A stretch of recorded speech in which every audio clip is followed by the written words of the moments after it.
Good morning, and I would like to welcome our members, our witnesses, and those joining us online to the Economy, Energy and Fair Work Committee's 25th meeting of 2020. We welcome back Gordon Lyndhurst to the committee and Maurice Golden as a permanent member, and apologies have been received from our colleague Alison Harris. Our first item on the agenda is to choose our convener for the committee. And the Parliament has agreed that only members of the Scottish Conservative and Unionist Party are eligible for nomination as convener of this committee. I understand that Gordon Lyndhurst is the party's nominee for the post, so therefore do committee members agree that we choose Gordon Lyndhurst as our convener? I see no objections to that. So congratulations, Gordon, on your reappointment as convener of our committee, and I now hand over the chair to you.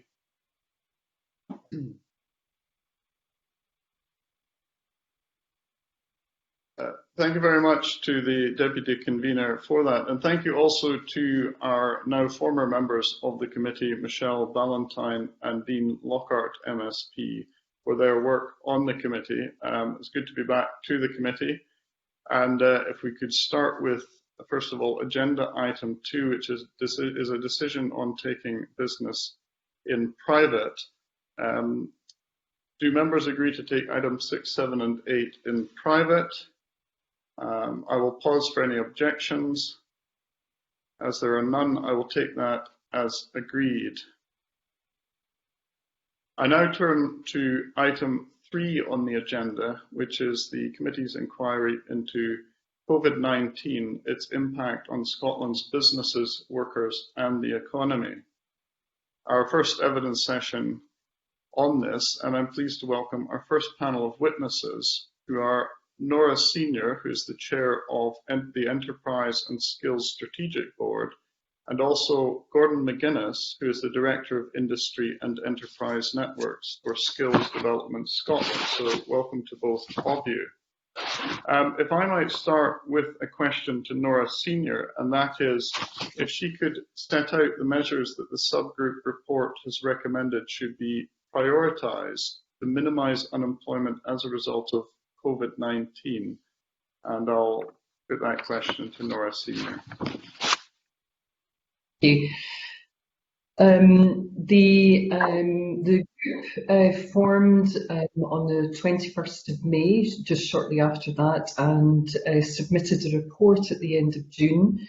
The subgroup remit was to consider what practical actions could be implemented quickly, not only to help people in employment and keep them in employment, but to help those either facing the threat of redundancy or who had already lost their jobs. So in developing its recommendations, we particularly looked at the challenges facing young people.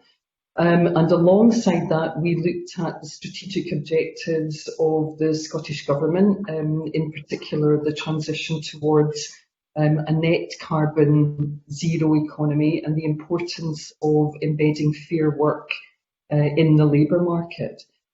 We looked at a number of significant recommendations. We had 63 across 4 areas. The 4 areas for immediate action were assistance around supporting employee retention, assistance for those facing redundancy, training to enable employed people to transition into employment, and helping vulnerable people into employment.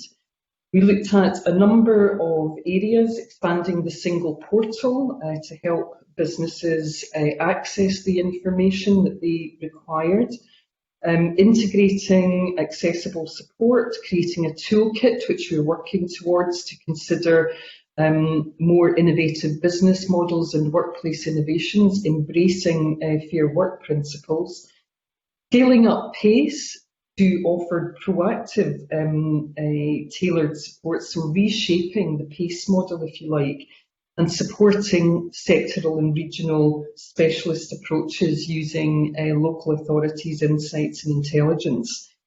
Scaling up job search and matching tools, looking at reskilling, upskilling and reskilling, improvements to the My World of Work, which Gordon can fill more in on, looking at the apprentice pathway programmes and the innovations and flexibilities that might be necessary in order to help businesses recruit and, importantly, retain apprenticeships. Looking at how we could flex the college and university provision to address the key challenges and opportunities, and looking at how we could provide a series of short catalogue of courses, particularly around online training. That also embraced a reintroduction of the Transition Training Fund, expanding the individual training accounts, and expanding the Flexible Workforce Development Fund.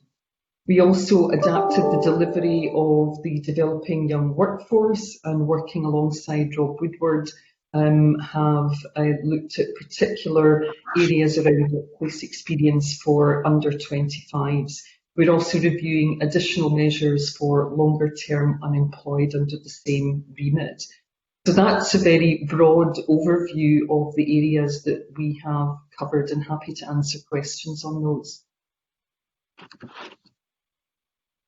Thank you very much for that. I wonder if Gordon McGuinness could comment just briefly, because we're limited for time, of course, on the world of work, I think it was, that Nora Senior mentioned. You might have something to add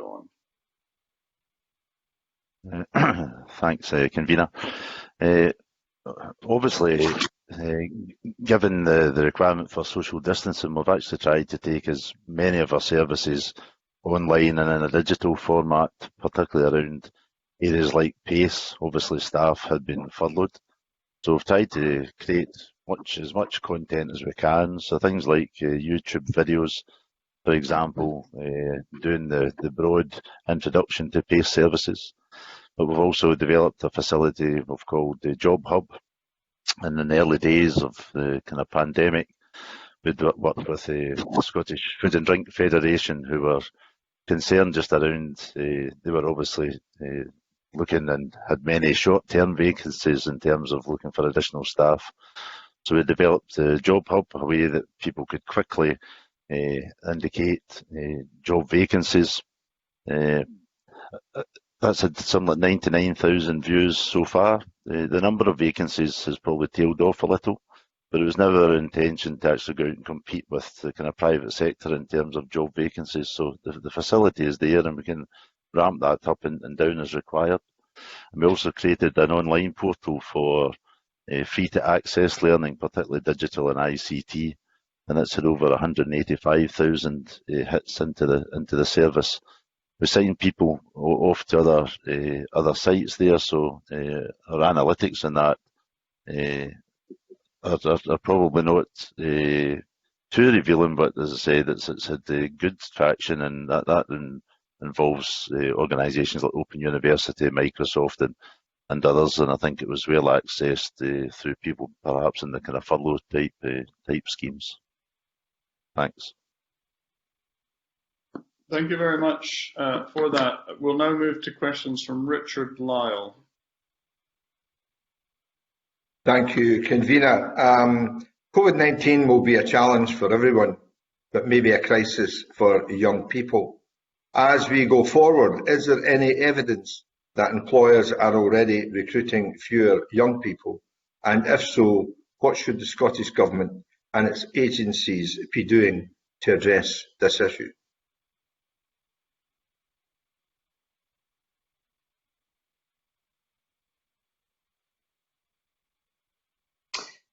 So thank you for that question. I think that the headline labour market statistics for Q2, which is April to June 2020, suggests that the negative impacts of COVID-19 have been felt most acutely by young people, and 16 to 24-year-olds have experienced the highest percentage point increase in unemployment and inactivity rates, as well as the highest percentage decrease in employment rates of any age group. the latest statistics that were quoted to me were the employment rate for 16 to 24-year-olds was 52.7%, which was a decrease of 6.9 percentage points compared to the same period last year. And the unemployment rate for 16 to 24-year-olds was 13.5%, which was an increase of 6.1 percentage points compared to the same period last year. So it was very much the focus of the committee to look at how we could protect young people and keep them in employment. So there are, particularly around the job guarantee scheme, which the subgroup recommended, Sandy Begbie is now taking that forward. And I think there is £60 million is being put forward by Scottish Government towards incentives and support to business to be able to keep young people within work. And I'm sure that Gordon can say some more about apprenticeship pathway programmes.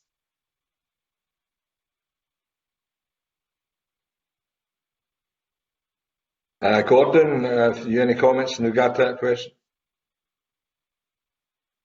Sorry to wait for the microphone to come on, Richard. Our first quarter stats for apprenticeships were published on the 11th of August. Those are official statistics. Probably apprenticeship recruitment was sitting around 20% of where it had been last year. It's perhaps not surprising. Obviously, a lot of companies were in lockdown, and many of the training organisations, whether private or colleges, had also suspended business. So we'll need to wait and see. I guess second quarter and third quarter will be important in these areas. Some areas obviously highly impacted in areas like the tourism and hospitality. Other areas like ICT and digital, actually the recruitment held up really well, and just reflecting, I think, the importance in this digital focus that the pandemic has brought. In terms of what can be done, I guess that's the measures that we've outlined through the reports. So we'd be looking for, I guess, support to protect those apprentices. We've had a number who've been made redundant. I think the job retention scheme, like unemployment overall, has probably masked the issue of redundancies. So as that starts to unwind, we'll get to see a better picture of how the employment situation impacts on apprentices. We've got Adopt as an existing scheme, so there's an incentive there for £2,000 to rehire apprentices. And some of the recommendations that we're working with government just now is around how that could be enhanced. We've also got policy papers with colleagues in government just now around employer recruitment incentives. And as Nora indicated, Sandy Begbie has been asked to look at the Scottish Youth Guarantee. Our chairman Frank Mitchell and Damien have been working with Sandy in the advisory group, and there's been significant input from our senior team. We're working with Scottish Government and a UK level Department of Work and Pensions around their Kickstart programme, and there's been a series of round tables. I know it's Sandy's intention to try and get a unified offer to businesses in Scotland so that there's no competition. And we're obviously keen to get as much support to maintain apprenticeship recruitment through any additional measures that may come in. Thanks for that, Gordon. Could I further ask you, how are Skills Development Scotland STS careers advisors supporting young people? And what advice are they giving young people leaving school at the moment and looking for work? And to explore what you've just told us, do we need more incentives? And if so, what? So careers advisors and obviously the issues around the pandemic and school closures, we had to really remodel our entire service proposition to young people. Our careers advisors, we have a system called the Data Hub, which records all young people 16 to 19 and then 19 to 24, although the service there is not as comprehensive, but that's a data sharing system with local authorities using their CMIS system, with colleges and with the Department of Work and Pension. But particularly in schools, we can target the young people who have recorded additional needs and requirements. And we looked at those who were coming up to actually leave school and targeted specific support from that. And that was developed over online, but also telephony support. We're now back into a number of the schools just now, and we're working with schools in terms of our school engagement process. We have an agreement with each school in terms of how services will be delivered, and that's obviously, we need to do that in line with the kind of governance arrangements around social distancing just now. It's a really challenging time. I don't think it's been any more challenging if you look back at the lessons of the last big downturn in terms of financial services. We saw many more young people staying on at school for a 5th and 6th year. We're likely to see that again. The colleagues have been working with our careers teams because we have stated preferences from individuals in terms of where they would want to go, and we'll start to track them through the system. In terms of, do we need more incentives? I think we need to get them out into the labour market quicker so that employers can make informed decisions around that, and I think they need to be coordinated so that there's not competing offers from one to another, and that employers are making some decisions based on financially what they can secure from the system rather than longer term around we would always encourage a job with training, and we need to make sure that the system tries to balance that in equal measure. So I think it's a bit of coordination rather than significantly more resource, because I think the investment that is coming from the Department of Work and Pensions is fairly substantial. And Nora also referenced the additional resource that has been provided through the Scottish Government into this space for the Youth Guarantee. Just a small piece. I know time-wise, the convener wants to move on. Thank you for that. I appreciate there's a lot to say on a lot of these issues, but I'll have to ask members and witnesses to be succinct. And certainly for either of our witnesses, there's the opportunity to write in after the meeting to add information on any question that's been asked. We would certainly welcome that if you wish to add in information later. And perhaps committee members could also say which of our two witnesses they are looking for a particular answer from, and that will help to focus our time. I'll turn now to further questions from the Deputy Convener. Thanks very much, Convener. I'll probably just roll a couple of questions together, if that's okay for Nora. I think, Nora, could invite you to look back at the last recession, Nora, and we know that it took about 7 years or so for youth unemployment levels to get back to the levels they were at before 2008. Could you maybe say just a wee bit about the current youth employment strategy and how that has helped us to get youth employment numbers down perhaps a bit earlier in Scotland? I think we met the target 4 years early, in fact, but is that putting at risk, the pandemic effect now putting that at risk, do you think? And could you just say a little more about the apprenticeship programme that was mentioned a wee moment ago? Do you think we're going to reach the target there? And the investment that I think we've announced of £10 million for the Modern and Graduate Apprentice scheme, is that going to help cushion the impact and the effect of this a wee bit, do you think? Or do we need to do more? Thank you. First of all, I would say that I'm not an expert on youth employment policy. What I would say is that the subgroup did take a lot of evidence around the youth unemployment and the impact on young people. We know that from previous recessions that young people are 4 times more likely to be made redundant. We also found out that it's better to build on and enhance a list of what is already proven to be effective rather than try and invent new programmes. And that sheltering young people in employment or in education is one of the better ways in which we need to keep them. We need to keep them in the workplace and in the employment area. That means that we should not be looking at short work programmes, if you like, that are not going to lead to a long-term employment.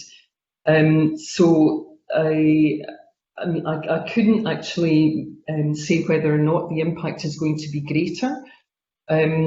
I have a fear that business is going to be under very severe pressure about employment figures overall. And so there will be a challenge to keep unemployment down, particularly among young people. And I think that what the subgroup has tried to do is make a determined effort to tackle the problem. The measures in place that I think we are still well placed to tackle the problem, but we can accelerate some of the areas. In terms of some of the apprenticeship programmes, Gordon might be the person best placed to answer that question, particularly around adopting an apprentice. I think in terms of targets this year, then we are in dialogue with the kind of government team around these areas. I don't think we'll have seen any disruption like this.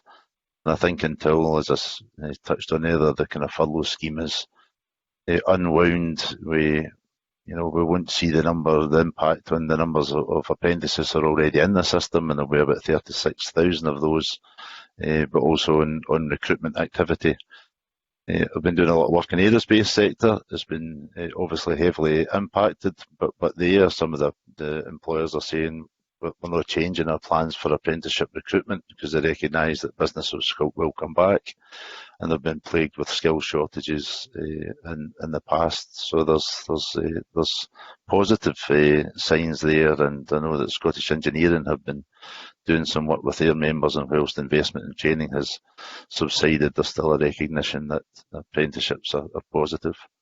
Maybe just one word of caution: we tend to focus on school leavers just now. I think there's a real challenge in the numbers that are leaving further and higher education. Just now is probably not a worst time to hit the labour market in terms of being a graduate, and I think we need to provide a bit more focus for those individuals as well as school leavers. Thanks. Okay, many thanks, Gordon. I appreciate that, Convener. Thank you very much. Right, thank you. We'll move on to questions from Andy Whiteman. Thank you very much indeed, Convener. I've got three questions here, and I'll just throw them all out, and you can respond as you see fit. First of all, one of the key recommendations in the Enterprise and Skills Strategic Board's report was about further and higher education. I'm just wondering if you could give us a sense of the position that Scotland's universities and colleges are in to perhaps take on a lot more people and develop short courses. That's the first question. Secondly, have you got any concerns about digital inclusion and what you're doing about that? And the third question is, how much intelligence are you gathering about potential forthcoming redundancies? Obviously, employers are making plans, and in a sense, one's never been in a better position to be able to predict what's happening, but that depends on having intelligence and information coming forward from employers. Is that happening, and is that helping deliver the support that you anticipate having to provide? John, me to pick up on those. So in terms of further and higher education, there's obviously a review been led just now through the Scottish Funding Council along with Richard Lochhead as the Minister. Challenging times, I think, in terms of the number of foreign students falling, so certainly income challenges there. I'm on the board of Clyde College in Glasgow, so we're going to see things at, excuse me, at first hand. and obviously a period of disruption, just like the schools and the colleges are moving back to guess a safe way of working, but probably with more blended learning than we're actually seeing in the kind of school system just now. There will be challenges there. At SDS, what we've tried to do is lead a kind of programme of engagement with the regional colleges, drawing on the labour market information, and I think we shared the kind of labour market insights reports that we've had. So we've been working with colleges, as I said, on a regional basis, looking at the intelligence that we're getting, because I think the pandemic will land differently, obviously in rural rather than in urban areas, and we're looking at how colleges can, where possible, tweak the type of services that they have. You touched on digital inclusion, and that's certainly the one issue in digital, right from high end through to the inclusion end, the whole working from home issue and environment. I think we really need to rethink how we're going to do some of our educational programmes and gear people up, both with the skills but also with the technology, access to broadband to support some of these services. And that's been some of the biggest challenges that Clyde College have certainly faced as an issue. In terms of intelligence around redundancies, then we've obviously got the kind of PACE support programme. We normally pick up from HR1 notifications, but there's been some work done by, I think, the Resolution Foundation around things like the kind of furlough scheme and who anticipated they would actually go. We've done some stronger work across the enterprise agencies in terms of setting up a kind of alert system for companies that we know are struggling and how we support them. I guess I have a fear, Mr. Whiteman, in terms of those where many staff have been furloughed, just about how they approach the whole process of redundancy. And we've been encouraging companies to use ACAS as much as they can to keep themselves, but also the workforce right as well, and where redundancies are, considered that that's done in a fair and appropriate way, rather than leave companies open to any potential challenge. So I guess we're doing as much as we can. I think companies that sometimes can be quite reticent to open up to the public sector in terms of the challenges that they face, but I think the systems are as open as we've ever had them, and support available as well.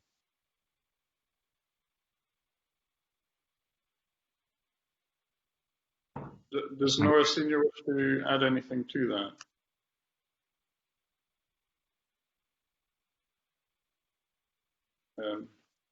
that? Sorry, just waiting for the microphone to unmute. Just a very quick comment around further and higher education.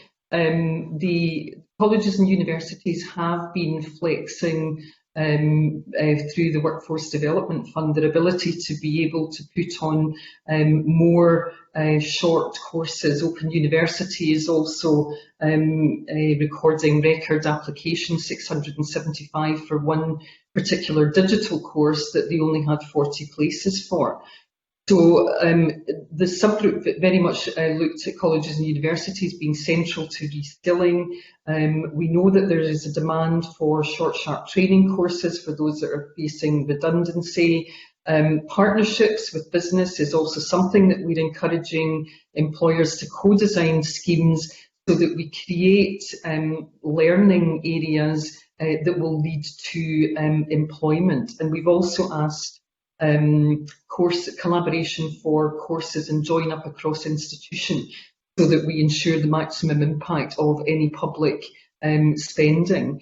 So there is already, the colleges and universities are already flexing to take on as many people as they can and are moving where possible to online platforms. Thank you very much. We now move to Gordon MacDonald. Thank you, Convener. I've got a couple of questions which I'll just ask together. The first one's for Nora. Can you tell us what progress has been made towards increasing collaboration and alignment in the skills system between the SDS, Scottish Funding Council, Scottish Enterprise Helens and Islands Enterprise and the new South of Scotland Agency, and how will that progress be measured? And before Nora answers, the question to Gordon is, what support's being put in place to support those young people who have left school and are struggling to make the transition from school to work?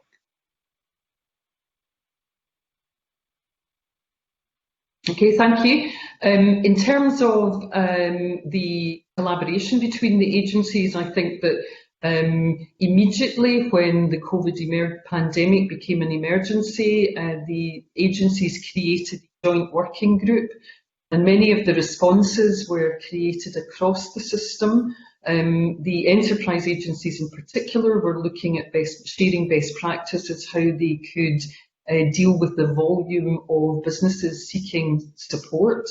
And SDS and SFC have collaborated, both being members of the subgroup, around the focus on how do they flex the education system in order to ensure that those facing redundancy are going to be either sheltered within education, or that there is a series of courses which are able to, as I've just mentioned, short courses which will lead or be focused on a pathway to employment using the labour market statistics. SDS has been particularly good in gathering information on labour market demand and where there are vacancies, and passing that out to colleges and universities. Colleges and universities are then taking that information and aligning some of their available courses and signposting individuals to those particular areas of learning. So I think that just as we saw the team come together for Brexit, I have seen a considerable a collaborative working environment between the agencies. In terms of the subgroup recommendations that were made, the next stage is really to look at each of those recommendations, agree a lead agency or partner, or whether it's a Scottish Government department, and then look at the milestones, the actions and the outcomes, and that's what the strategic board would be looking at. The implementation plan will come to, we discussed the beginnings of it, or the framework for it, at our board meeting last week. We have another board meeting in September, and we've asked for Scottish Government and the agencies to collectively come back with an agreed implementation plan that will very clear, that the board will then be able to clearly align milestones and actions against.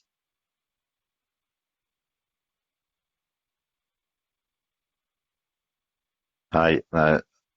I think in terms of those young people who are leaving school and those who are currently unemployed, colleagues have really developed a strong offer through a programme which we call Next Steps.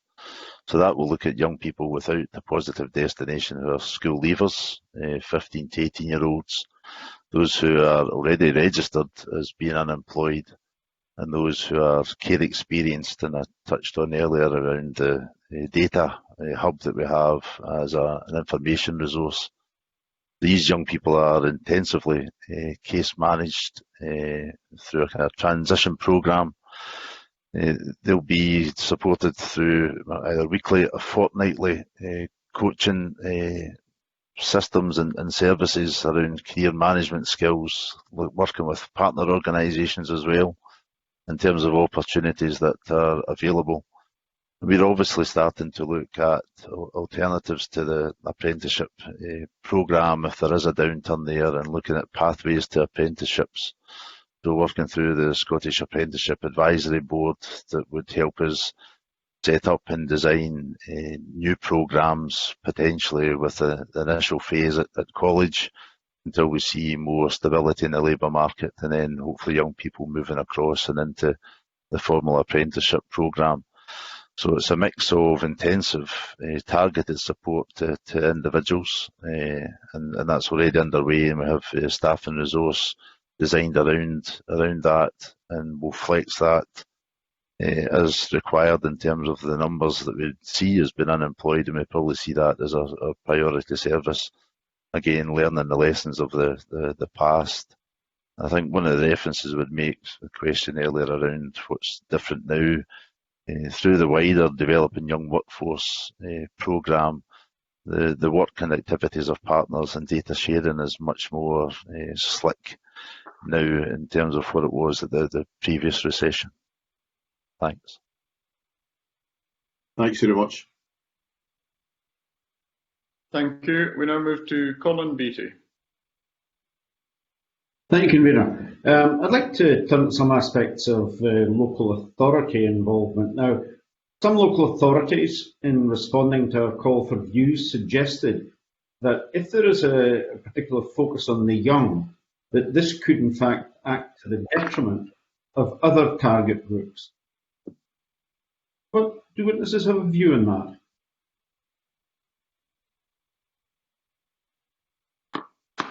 Happy to pick up, Colin.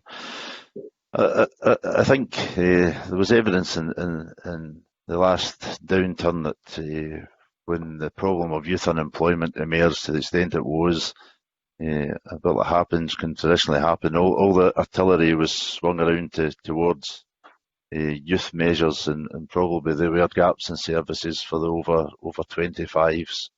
I think we could see policies in the colleges who were asked to prioritise young people, that some of the services for those older workers, that was detrimental to that.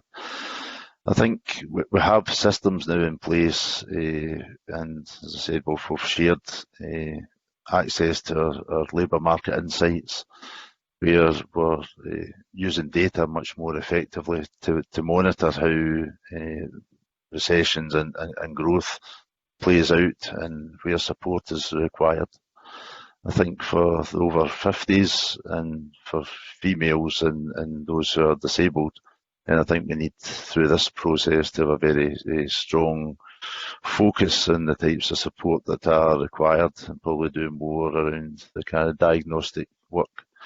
A lot of the support that would be delivered through PACE for older people take into account the kind of career history, transferable skills.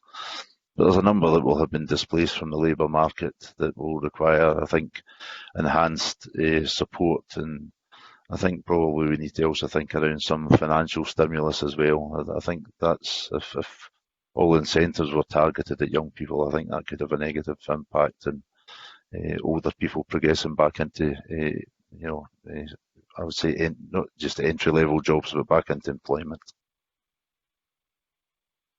So, Gordon, what you're really saying is that you tend to agree to local authorities that is a risk, that if the full focus goes on young people, there are other target groups that could lose out. Is that because limitations on resources, or what? Listen, it could be limitation in resources. It could also be around the type of opportunities that present themselves within the labour market. Can I give an example? PACE works very well where and we can have a downturn in one sector and other areas are still increasing. What we're seeing just now, Colin, is probably the labour market being disrupted in a way that we've never seen before, and in some ways very kind of unpredictable in terms of how things actually fall out. If you look into the supply chains, and I touched on earlier, we're doing some work as part of the aerospace response group. Some of the engineering companies that we're seeing heavily impacted in the supply chain there were probably flying very high and in good health this time last year. So the issues and the factors which are causing this are falling in a different way from which we've experienced before. And I think, again, we just need to be alert to things, use the evidence that we have, and work with partners. So much of the work that we do now is with local authority partners, whether it's through Business Gateway or with our colleagues within the kind of employability divisions across local authorities. I agree, but the responses, I think, should be proportionate based on the evidence that we can gather. I just want to pick up on Gordon's last point there about evidence. And the subgroup did look at evidence, and we've looked at the latest Scottish labour market position. And it's interesting to note that the impacts associated with women and older workers are there, but actually by far the greatest impact on unemployment is for those aged 16 to 24, and that age group is the one that is most vulnerable. And the long-term scarring effects from not looking at the 16 to 24-year-old group would have long-term consequences, we feel, for Scotland.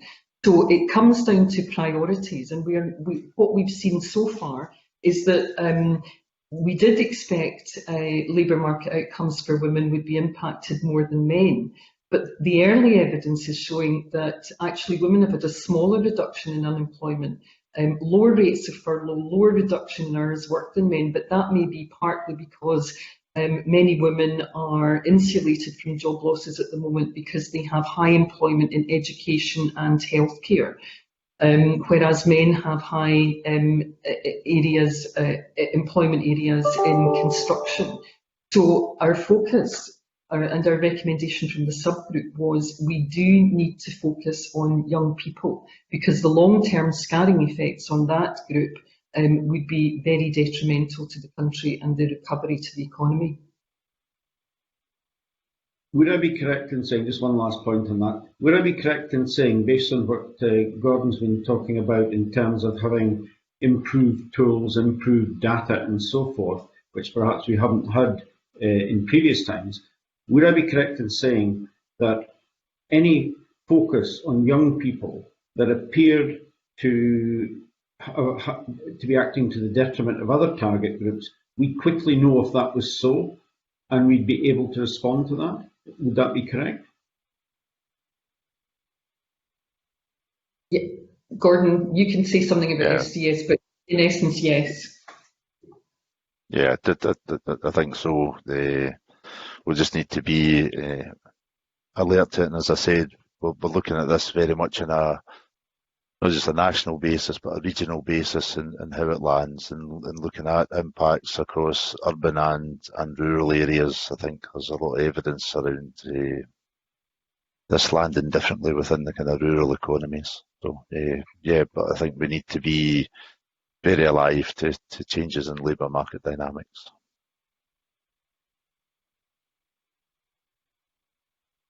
Thank you. We now come to Rhoda Grant. Thank you, Convener.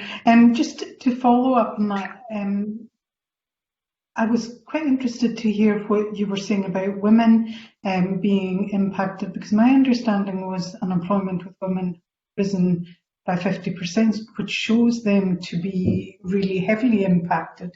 So I'd be interested to know what was happening to protect them, and also for disabled people who are similarly impacted. It seemed in the answers that you were giving just there that that's not really being factored into your response. Our response in terms of the recommendations was very much focused more on young people, but we did recognise that women and those over 50 would be impacted as well. What I've said there around the labour market outcomes, that's what we're seeing at this moment. What we do think is that will be perhaps be more temporary, that in the longer term, women will probably face or may face a longer term impact. We know that women will have to take more in, or they are more overrepresented in part-time and insecure work. So that sustained recession in Scotland will probably mean that women are more vulnerable than men. But we're not seeing that yet. So when we're talking about priorities, the subgroup looked at what were the absolutely critical areas that we needed to look at, which we prioritised as young people. That doesn't mean to say that we are not looking at areas around women or over 50s. And in particular, we're looking at, through the upgraded PACE activity, to look at those types of advice, one-on-one advice that will look at giving specific guidance to those who already have skills and how they can be reskilled in line with the labour market. But I would say that the evidence around women doesn't support what you're saying at the moment, and happy to get the analytic unit to write and support that. That would certainly be helpful. Another issue that was touched upon briefly was kind of a more regional approach. I cover the dependent on the hospitality sector. What, how are you making sure that you deal with a regional approach, making sure that the response is different depending on the challenges in that area? And given that people have embraced home working during the pandemic, are there opportunities within kind of remote rural areas that we can maybe look at transferring jobs out, certainly government and civil service jobs, but within other businesses as well? I would agree that I think there is immense opportunities to transfer jobs out. I think that the pandemic has made business collectively go to online working in a way that it previously had not, and the adoption of digital by business has, as one commentator said, moved 5 years in 3 months. So I think that there are great opportunities there. We go back to the question or the comment that Gordon made earlier around digital poverty. And one of the recommendations that we've made is that we need to make sure that our digital infrastructure throughout the country, particularly in rural areas, is as robust as it can be, so that those opportunities can be flexed. In terms of tailored assistance to businesses in working through local authorities and looking at a regional focus, we are using, SDS is using local authorities' insights and intelligence for those facing redundancy. Also looking at tailoring assistance for businesses, working through local authorities, and specifically on any sectors that may be impacted in those particular areas. Scottish Enterprise is working with partners at the moment in 3 regional economies, Glasgow and Clyde, Ayrshire and North East, to look at how more focused collaboration can work in practice.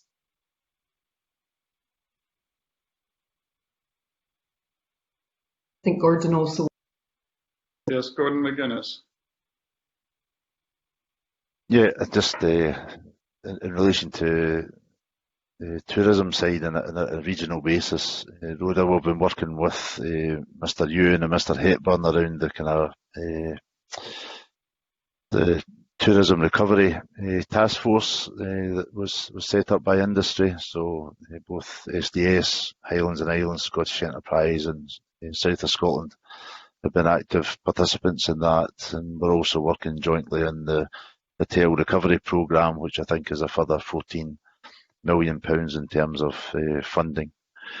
In terms of remote working and digital working, I think we've already seen a change in terms of some of the inward investment inquiries and a reshoring of work. I think some of financial services companies had really struggled in terms of system security in areas like India when the pandemic struck. So I think we're already seeing a number of inquiries, and that might be around kind of digital hubs, but with dispersed workforces. I think there's different potential business models that could be exploited to get more work into rural environments.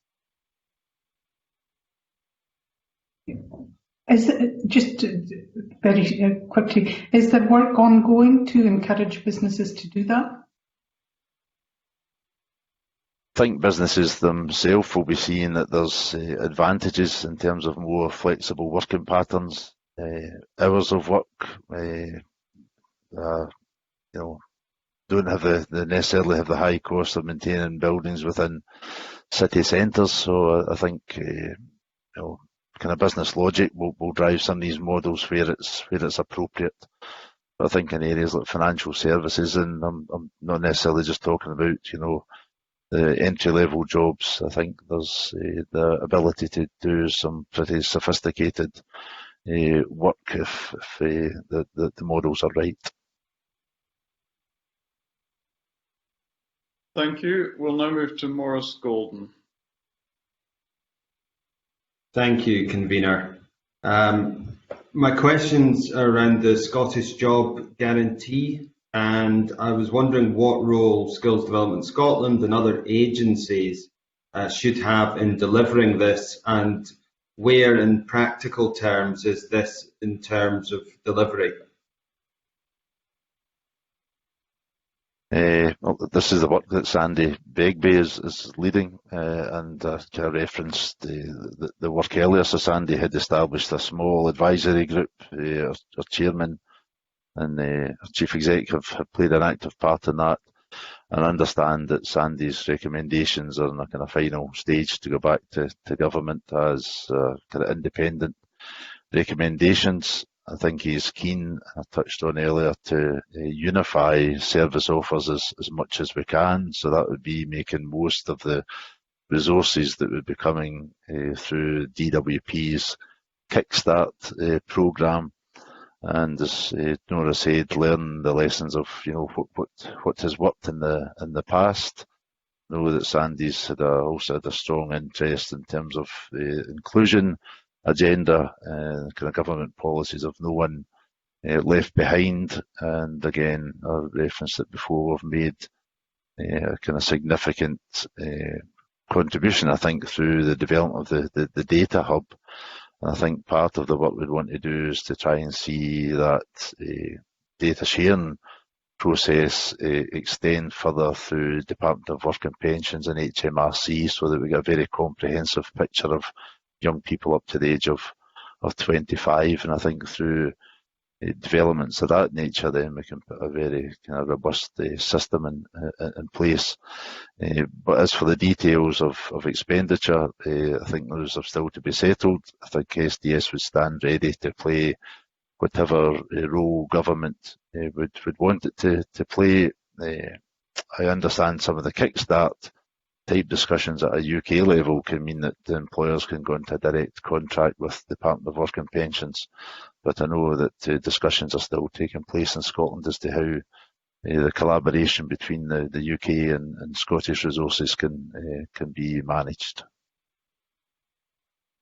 Thanks, Gordon. Just a quick supplementary on that point. Obviously, you're still waiting to find out exactly, Skills Development Scotland's role, and indeed what that's going to look like in terms of the offering. Once that's confirmed, what is the likely timescales for Skills Development Scotland to be able to set up? If you've got to establish a new team to allow that offering, are we talking months from that confirmation point?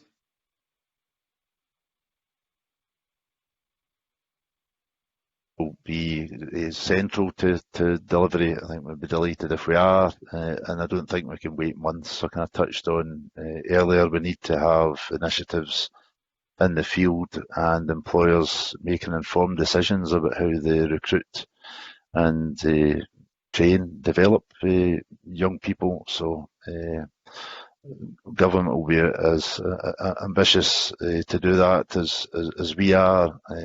I would expect to see a bit more detail in the programme for government next week. I know some of the dialogue we've had around a transition training fund or national retraining fund is in the process for programme for government. So I would hopefully see a timescale developed here, but I would suspect that some of that will be with ministers and obviously with input from Sandy and the programme of work he's taken forward. Gordon, that's really useful. My second question's around the Transition Training Fund. And again, for both members of the panel, if you could outline what role you might expect to play in delivering that. But as a second part of the question, what lessons can be learned from the previous £12 million oil and gas fund, and particularly how was that fund targeted at those individuals who may have directly transferable skills, thinking about engineers, as well as those who may not have so transferable skills that are more specialist, like subsea divers, for example. I wonder if you could say a bit about both those parts. Thank you. It's probably more relevant for myself than Nora. So I think hopefully we'll play a strong part in delivery of the new programme. Again, we need to await, I guess, decisions by ministers. The reference has been made before around a budget of £25 million in the current year, so that gives you an idea of the scale of the potential programme and how quickly that needs to be taken to market, but bearing in mind some of the obviously challenges that we'll face as furlough unwinds, then there will be a significant demand for that. I think lessons from the past are very positive from the last programme, and I was involved in the oil and gas task force, was the fact that I actually put some of the decision-making processes to individuals themselves. It was a flexible fund and individuals had ownership of it, and they could look to tailor the support package, and our staff played a kind of significant role in helping them design and support that. The kind of feedback even from those who didn't receive any financial support through the programme was actually very positive, because I think the interface with our staff helped them recognise the transferable skills that they had. And the other lessons learned is that we're probably taking things to market can be a bit slicker, and I think we might be looking at trying to use kind of regional structures and a kind of brokerage system, working with some of the existing training organisations to I guess gear up and deliver a service at the necessary scale without SDS having to contract some of that work to existing training organisations and colleges, training providers, that type of thing. In terms of working with those, both with higher skill sets, then I think the programme needs to respond to the needs, not just the programme, but we need to look across the support that's available from the wider public sectors, because there might be college courses that are more appropriate for individuals. We've been working with a number of engineers who are leaving Rolls-Royce just now, so probably the highest skilled engineering skill sets that you can get, and they're looking at areas like transitioning to renewable energy, technicians and that type of thing. We're trying to organise some information sessions and webinars, working with Scottish Renewables, employers and training organisations to give a picture there. So again, helping people to make informed decisions about the type of training and the type of future employment that would want to undertake. I think that's a kind of an important aspect of any new development. Hope that answers your question. Thank you. That's very comprehensive. Thank you, Gordon.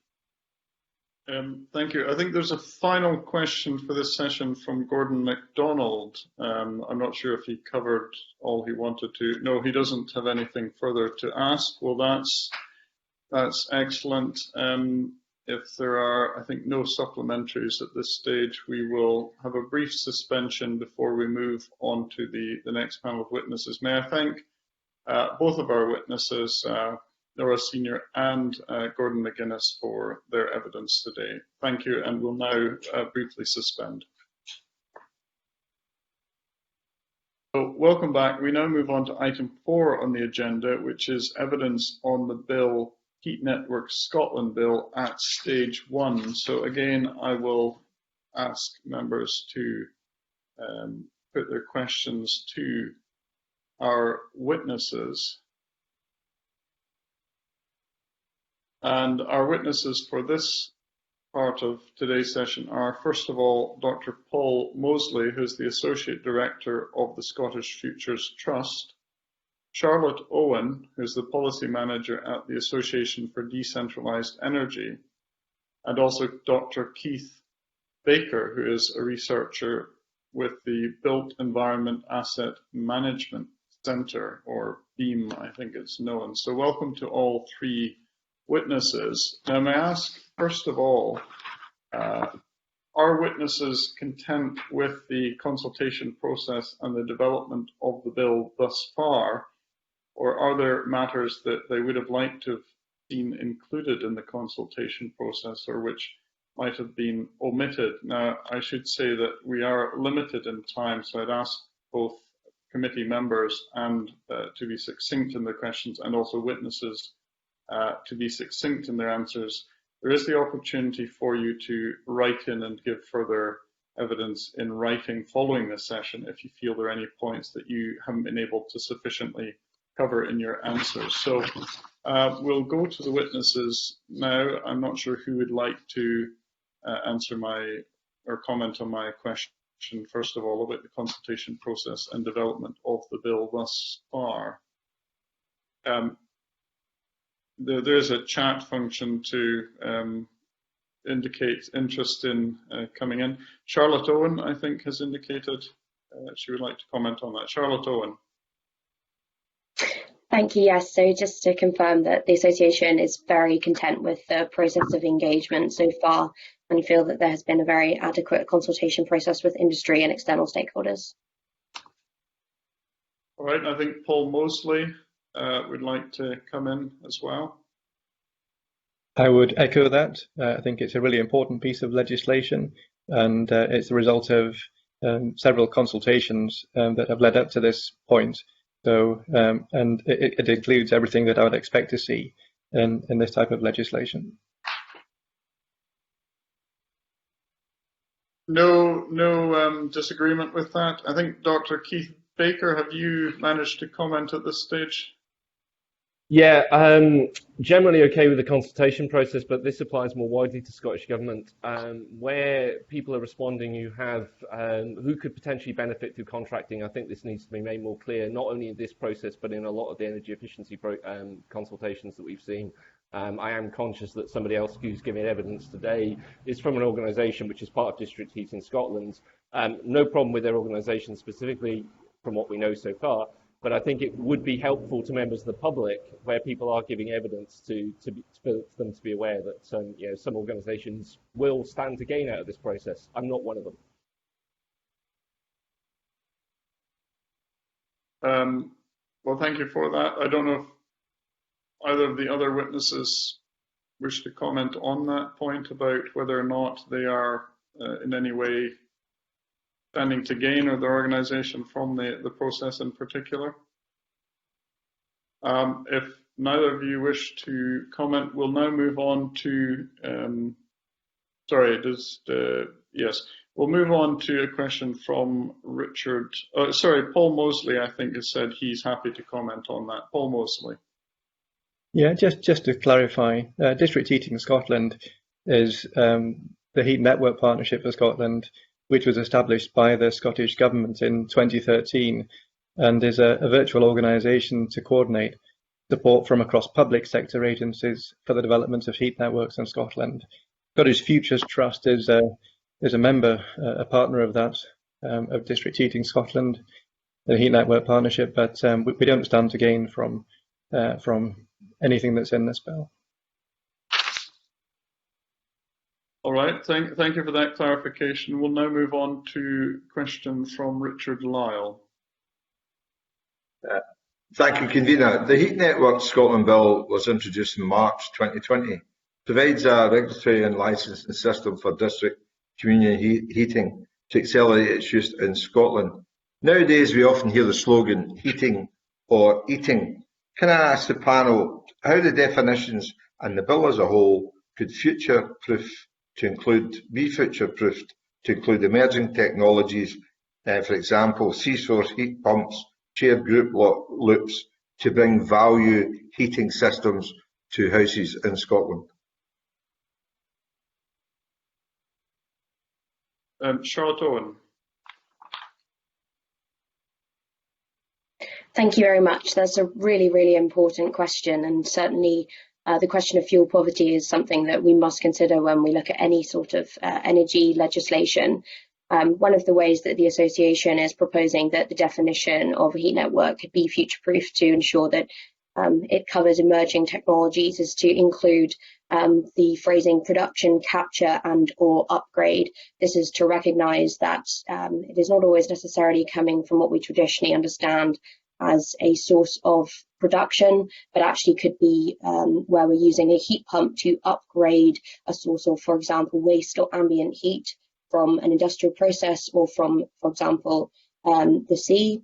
And by making this definition slightly more flexible and including that specification, we will make sure that we are capturing those approaches to heat networks that ultimately on our journey to net zero, we would like to see more of to enable the heat networks industry to decarbonise. Anyone else? Keith? Sorry, Paul Mosley. I'll go after Paul.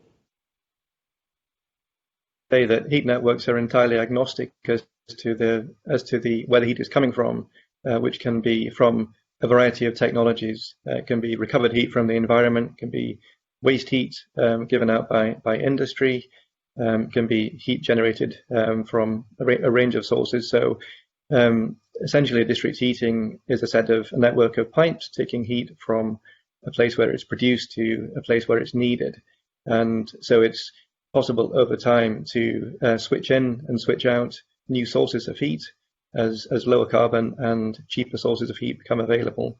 And as that happens, that should be reflected and filtered through to the prices charged to end users so that they benefit from newer sources and cheaper sources of heat becoming available over time.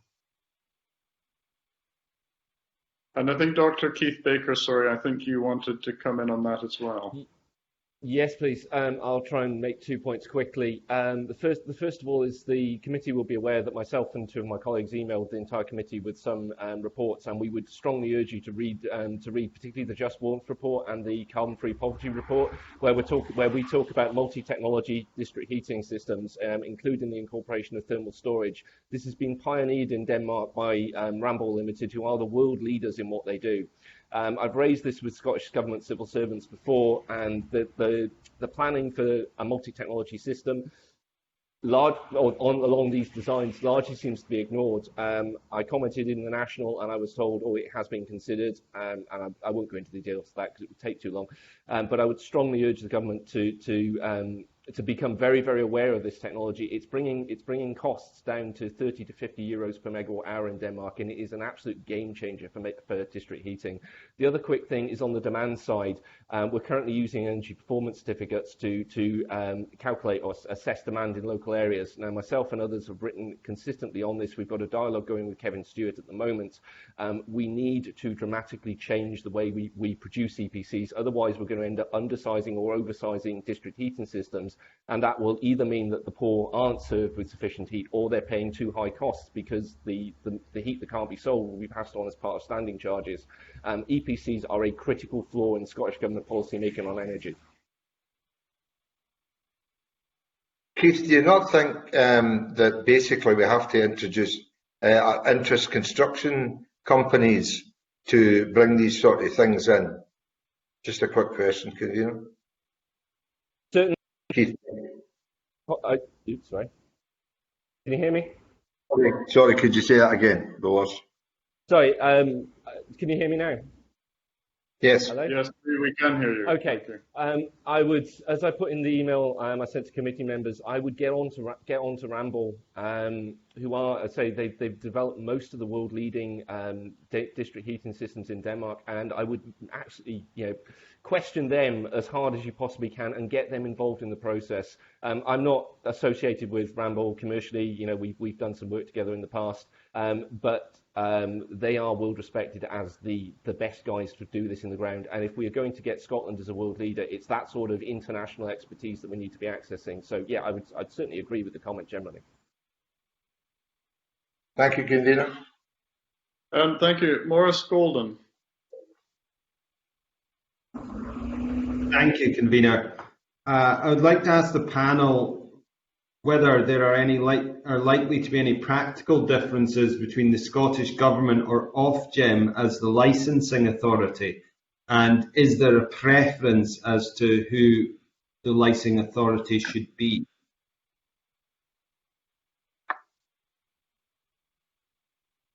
Charlotte Owen.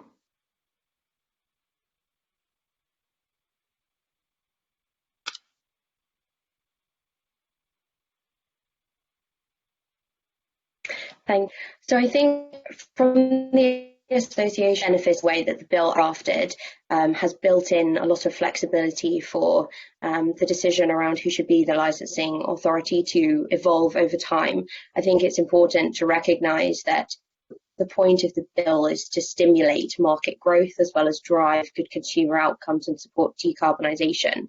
But in a situation where we are encouraging that market growth and seeing greater levels of investment, we can expect that there will be an increase in the number of heat networks that will need to be regulated. As a result, I think in the long term, it probably doesn't make sense for that responsibility to continue to sit with the Scottish ministers, and we could see a role for a body such as Ofgem or somebody else. But I think actually at the moment, the way the bill has been drafted to allow that discussion to evolve is probably quite practical, given that this is an emerging, evolving situation, and ultimately the regulations that are coming about from Westminster will as well affect the regulatory package here in Scotland and may change the perspective of industry and of the Scottish Government about that role for Ofgem versus ministers versus another body as well. Thanks.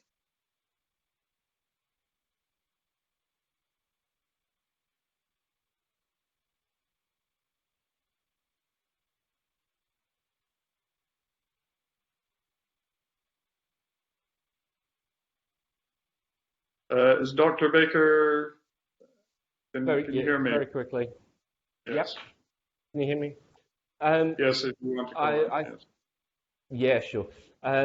As you'll be aware, I work with Conwheel and other organisations, and we have, I would say, a preference towards the development of a Scottish regulator. If you look in Ofgem's plan that was outbilled earlier this year, if you've got a suspicious political mind, you might see a power grab going on there. We don't know. I think it's, as Charlotte said, it's a bit of an evolving situation, but I think it's something to be cautious of. And there is no reason why heat networks should not, they don't cross borders unless we're building them right on the border. We don't see why the regulation shouldn't be fully devolved. I think it's worth bearing in mind that Ofgem consider Economy 10, which includes a third of Scottish householders, as a non-standard tariff. So my general view is that Ofgem don't do enough to consider the Scottish situation. We would be better served by a Scottish regulator, particularly around heat. Thank you. And Paul Mosley. Yeah, I would echo what I think is a useful point, that the bill is essentially enabling legislation and provides flexibility for the Scottish ministers to take the role of regulator in the first instance, and then to transfer that role to another entity in due course. And it makes sense to allow that decision to be postponed depending on how other matters evolve. But the other point about the different approach, I think, between Scotland and England and Wales is that it is a different regulatory approach. But the key thing is that, from the soundings that we've had with the market, what's clear is that the market is really interested in investing in Scotland. But the key thing is that the bill provides a framework in which that investment can come into the Scottish market. And I've heard nothing in my discussions with the market that would suggest that isn't the case, notwithstanding the fact that it's a slightly different approach.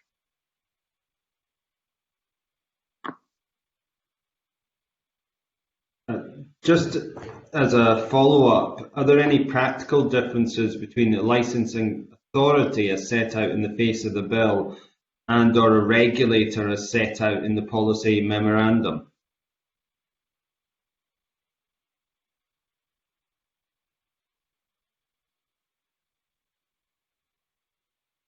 Charlotte Owen. Thanks. I think that's a really interesting question, and I think there but I would say they don't really amount to practical outcomes. I think this is something that the association would be very happy to submit something in writing to the committee exploring this particular question, if this is something that is of interest and something that we could look to reach out to our members and get a view on. And also Paul Mosley. I think it shouldn't practically affect outcomes in the sense that what we need to get to is having a standard set of license conditions for network operators to adhere to ensure that networks are built in the right places and to the right standards with the right outcomes for customers. Whether those are administered through through Scottish ministers or through a different regulator isn't the most important question. I think getting the license conditions correct and out to the market and letting that process happen as soon as possible is key. Thank you. Thanks. And we'll now... Sorry, is there a follow-up? Quick supplementary just in this space, and just I'd like to hear from the panel if as a result of a creation of a Scottish Government licensing authority, is there any potential for difficulties to be developed with Ofgem, e.g. is there a potential overlap where we create a situation that could lead to Ofgem and this new authority going at loggerheads, and is there a way to resolve this in the bill?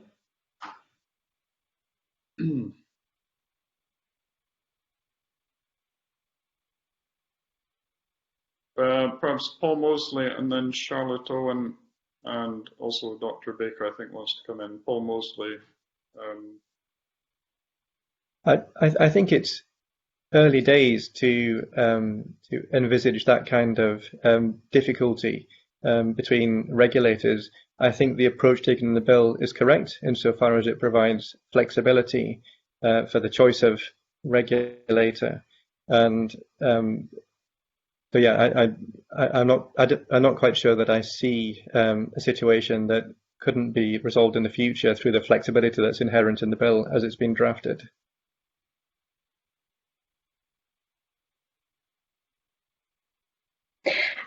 From my perspective, I think I very much echo Paul's point about the benefit of the flexibility that's drafted within the bill.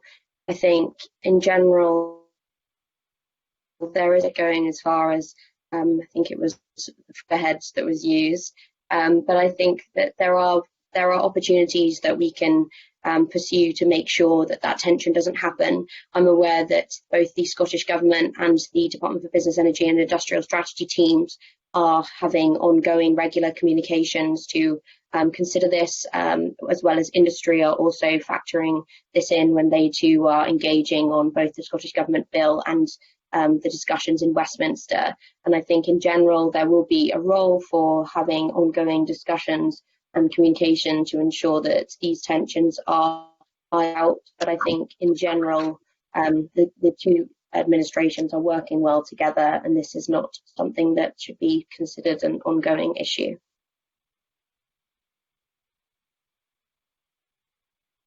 Thank you. I don't know if Dr. Baker wanted to comment very briefly, perhaps, and then we'll move on to our next questions from the Deputy Convener. So first of all, Dr. Baker.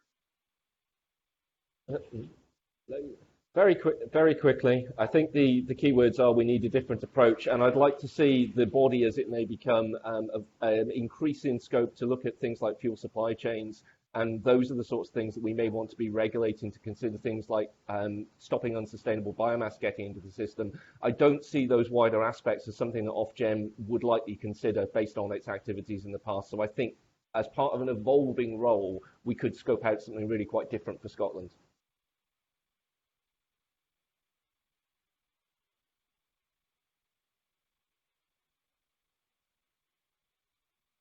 We move on to the Deputy Convener now.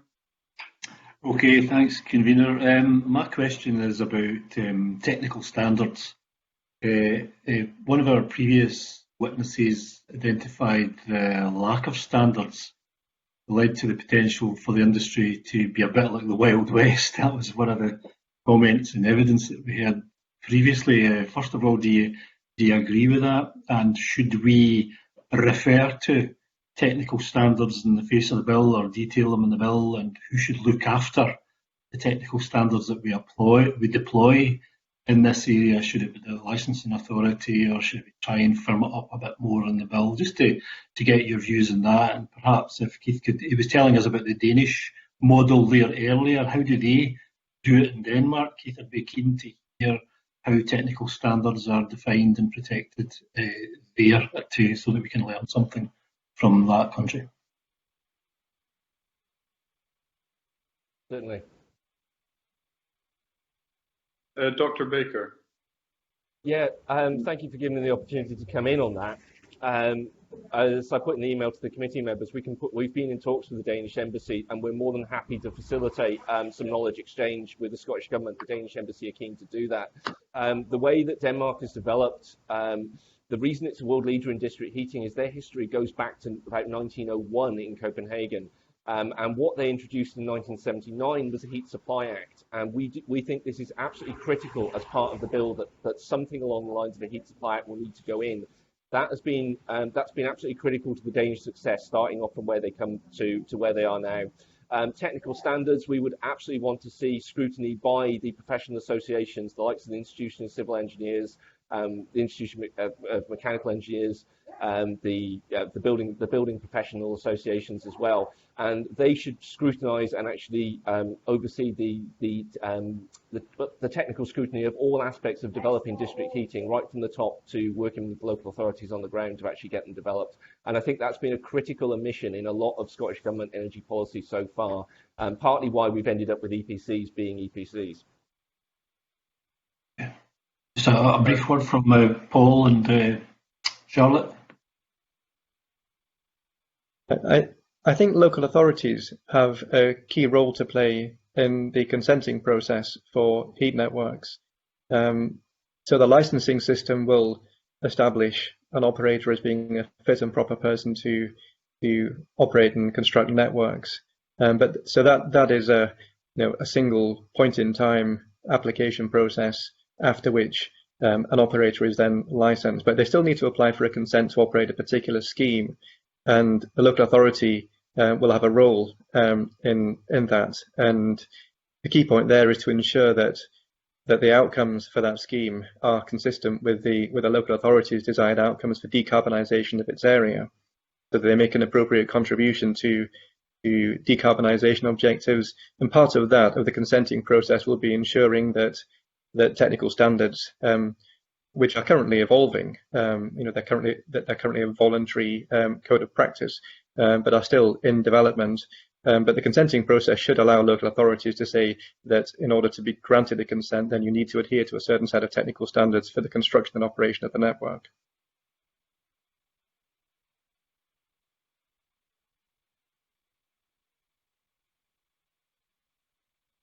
I think Charlotte Owen wanted to come in as well. Yes, thank you. Thanks. Yes. So I think from the association's perspective, we definitely support the inclusion of technical standards somewhere in the forthcoming legislation. I think we can see a role for that either coming through now or coming through more likely secondary legislation. We have the voluntary code of practice that was developed by the ADE and IPSI, the Chartered Institute of Building Surveyors and Engineers. That is a voluntary code of practice, and at the moment the view within industry is that this code of practice has not been around long enough for us to have really seen the benefits and rewards of this yet, although there are very many well-functioning networks that have implemented this technical standard.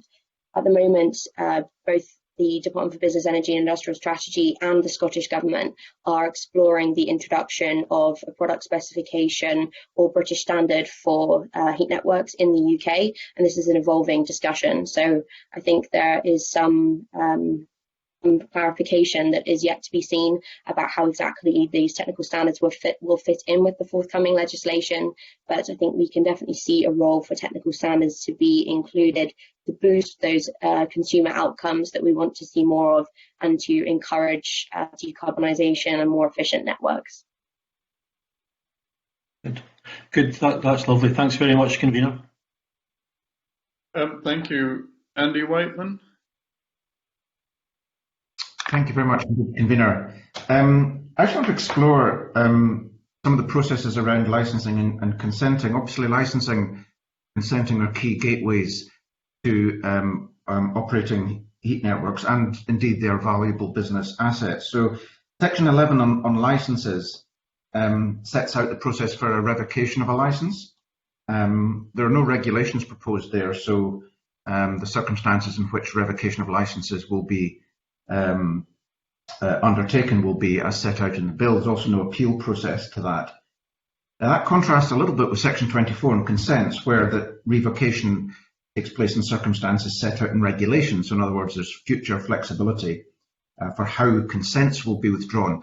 Do either of the witnesses have any concerns, particularly about Section 11 and the fact that there's very little said there about the circumstances in which licenses can be revoked, and there's no scope for any variation and no appeal rights?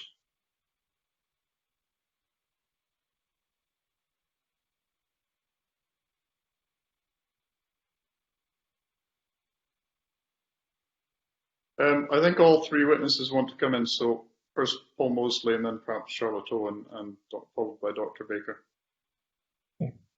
Yeah, thank you for the question.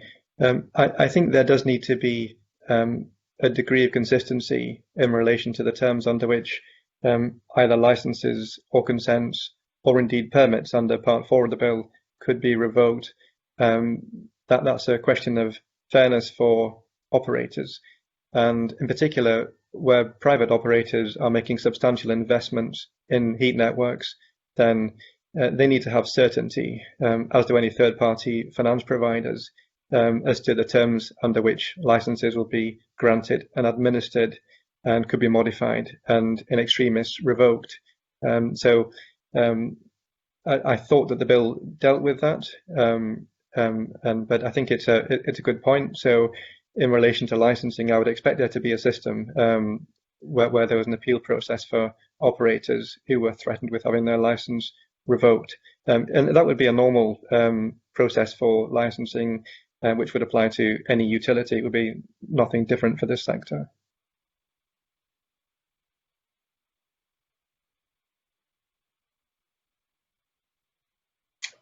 I think from the association's point, I think we'd agree probably with Paul. I think we need to make sure this licensing package sort of reflects the processes that we see in other regulated markets or other licensed markets.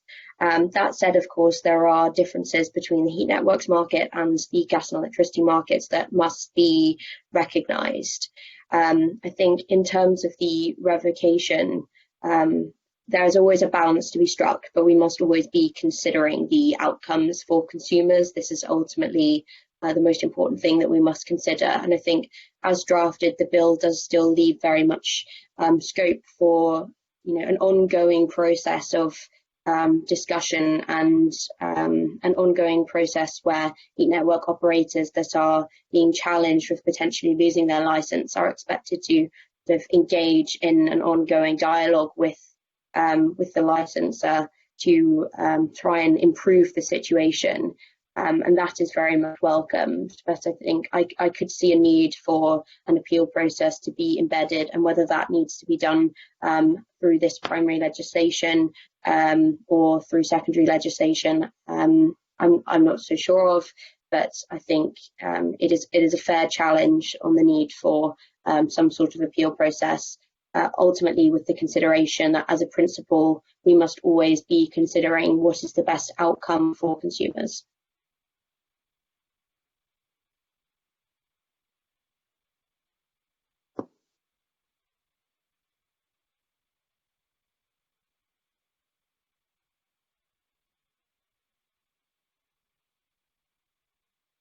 Dr. Baker, are you with us? Yeah. Yep. Sure. I think there's a question that Andy actually opens the door for a question about what we're actually licensing heat network operators to do. I mean, we use this term, and actually it encompasses a wide range of technologies and a wide range of systems. So I noticed in the Association for Decentralized Energy report that came out yesterday, they made some comments about being more technology specific and pushing specific technologies. I think that's a good message to convey. I think we need to go even further.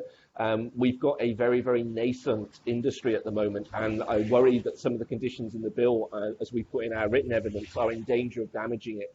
We need to be looking at developing exemplar systems where there is the most need, in the deprived and the poor communities where we can meet demand, and actually working with local authorities and giving them more support so that they can actually put out contracts, or the Scottish Government can put out contracts for systems that are designed to do X, Y, and Z.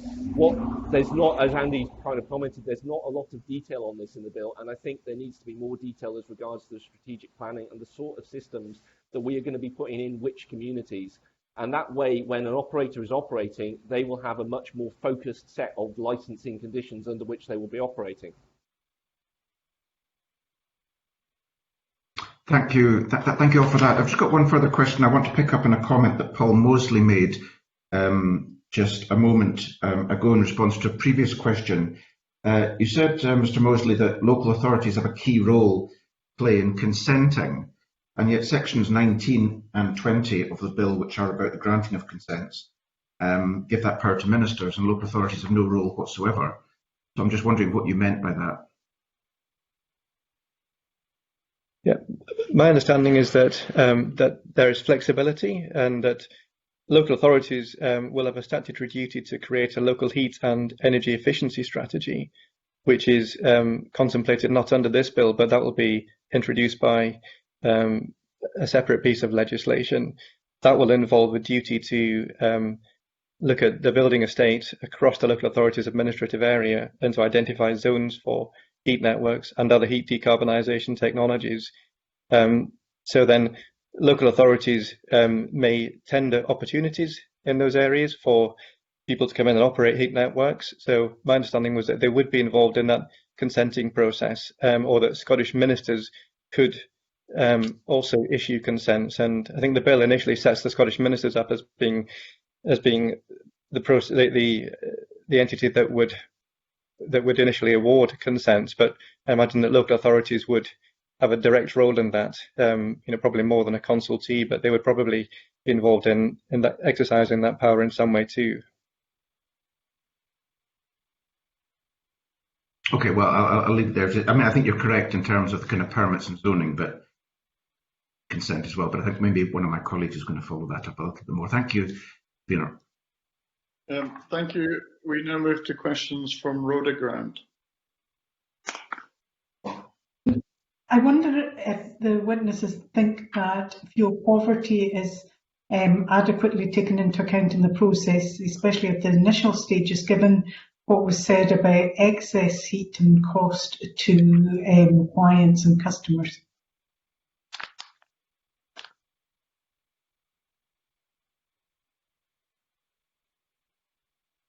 Dr. Baker. Well, I have to take this one. Fuel poverty is obviously my speciality, as well, along with heat. No is the answer. I know you'll be hearing from Scott Restrick of Energy Action Scotland later in these sessions. I've already made my comment about EPCs and their impact on potentially undersizing and oversizing systems. I think in terms of the way we use district heating to address fuel poverty, we need the Scottish Government to take a strategic approach and start looking at the fuel poor areas of Scotland where sensible district heating can have a real impact. That has to be done at a strategic level. We've set out proposals for a Scottish Energy Development Agency that would do that. Part of the problem we have at the moment, and this has been inherent under LHES as well, is that where you're a consortium involving the local authority or whoever who are going for these projects, the onus on making the case is very much on those tendering, those who want the project done, rather than the Scottish Government coming in and saying, look, we've identified these areas, high levels of fuel poverty, high levels of vulnerability, with certain resources, biomass, water, whatever. and we need a much more strategic direction, because there is only so much money in the pot in the first place, and we need to be making sure that those systems that go in have the greatest benefit right from the start, and then evolving the national networks from there.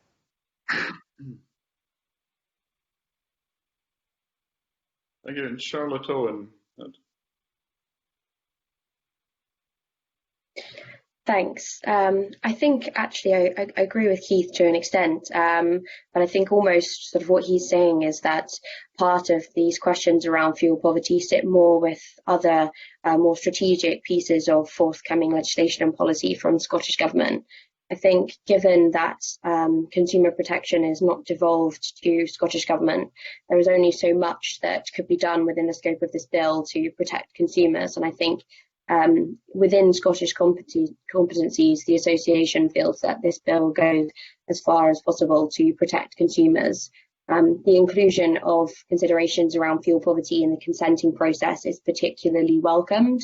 We very much support the role that heat networks can play in alleviating fuel poverty, and this is something that should be embedded into any considerations about whether a heat network is appropriate for an area, and ultimately that can be very locally affected. So including that fuel poverty assessment as part of the heat network consenting process, which is ultimately a local decision, feels like it makes a lot of sense. And so in general, I think as far as possible, the bill does do as much as it can to address the question of fuel poverty in the context of greater powers of Scottish Government around consumer protection, or forthcoming changes to fuel poverty legislation that is within the Scottish Government competencies. The flexibility with which the bill is drafted should hopefully enable it to sort of mould to those new circumstances as well.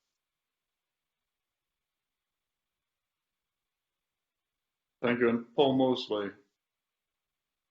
Yeah, I agree with Charlotte in recognising that there are limits to which this bill can tackle the fuel poverty question itself.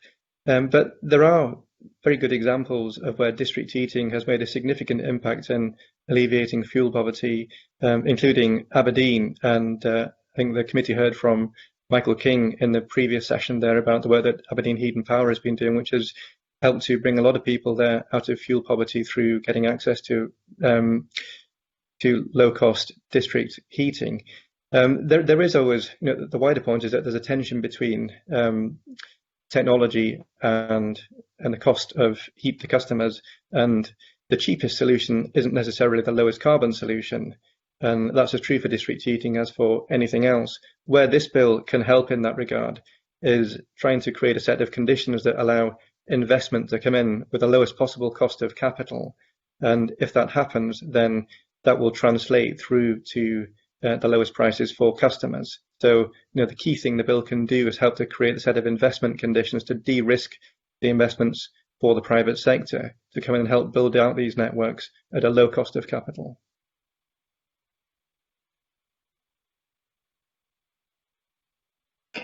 Can I continue? Yes, certainly. Yeah. What are the implications of deemed consent being granted by the Scottish Government? Are there other systems we should be looking for with regard to planning permission, and then maybe including the involvement of local government, of communities? Should we be looking at something different? Are we making hostages to fortune because of deemed consent by Scottish Government?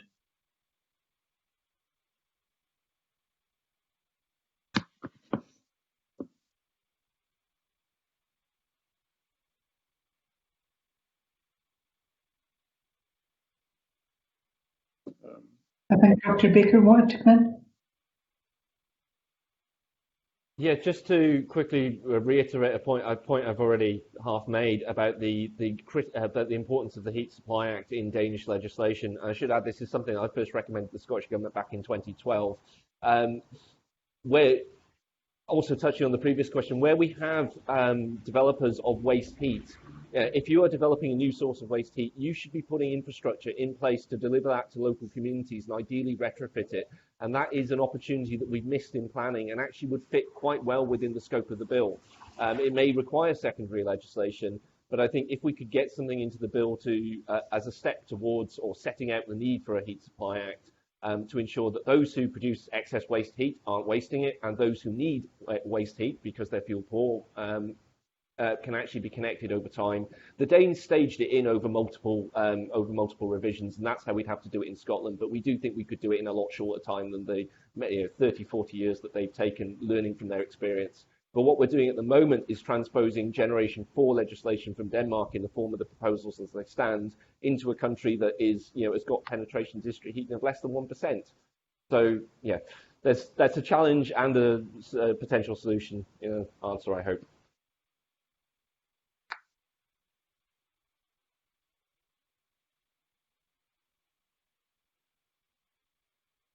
Thank you. From the association's perspective, we very much supported the inclusion of deemed planning within the consenting process. This was partially a response from the discussions within the working group that if we had to go through the planning permission process alongside sort of a permitting, licensing and consenting process, that this creates a significant amount of additional administration that ultimately increases costs for consumers. However, another reason why we supported the inclusion of deemed planning is that it also helps to overcome part of the question around demand risk. It helps to overcome some of the investment barriers and helps to create a bit more certainty for investors about how likely it is that a heat network will come forward. Planning has been known to be a barrier to the development of heat networks in some cases, so having this deemed planning does help to support that. That said, I think that the committee is right to flag the importance of community engagement in this process. I think that is absolutely paramount. In the creation of local heat and energy efficiency strategies and in the creation of heat network zones, we expect that there would be a very extensive consultation process with the local community so that they understand the processes that are taking place, that they understand that the heat network has been identified as the right solution for their area, so that they understand that there is this low-cost, low-carbon opportunity available to them, and to actually facilitate them to engage in that process and understand what the decarbonisation pathway for their home or business looks like. So I think it's a two-part answer in that we feel that the deemed planning permission makes the most sense for the heat networks market and helps to overcome lots of the barriers. And we think that this is a very sort of rigorous process that will support the delivery of the right outcomes for heat networks in Scotland and for the communities that are served by them. However, we do think that it is very important that communities are engaged in that process and that the local authority, as Paul noted earlier, has a role to play in that consenting process as well, in that they would be very formally consulted and ultimately have some say in the designation of a consent.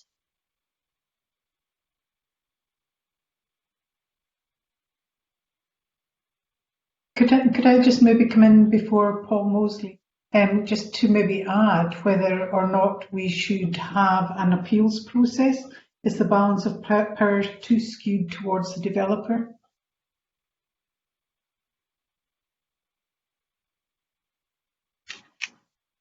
Thanks. I think this is where we really see the benefit of having the Scottish ministers involved in that consenting process as well. I think the balance of power actually is fairly balanced when you have the situation of a local authority and the Scottish ministers and the heat network developer and the local community involved in that discussion and that process. I think having that Scottish ministers oversight and given that they must consider the overall strategic outcomes that the Scottish government is seeking, consider, for example, does this project deliver the right thing for that local community? Does it support the Scottish government's net zero ambitions? I think in general that this process is sort of a rigorous way to ensure that we are driving the right outcomes and engaging the right people. That said, I think there could be a role for an appeals process, but I think in general, in terms of how rigorous the bill is already, I don't think that is a necessary amendment at this time.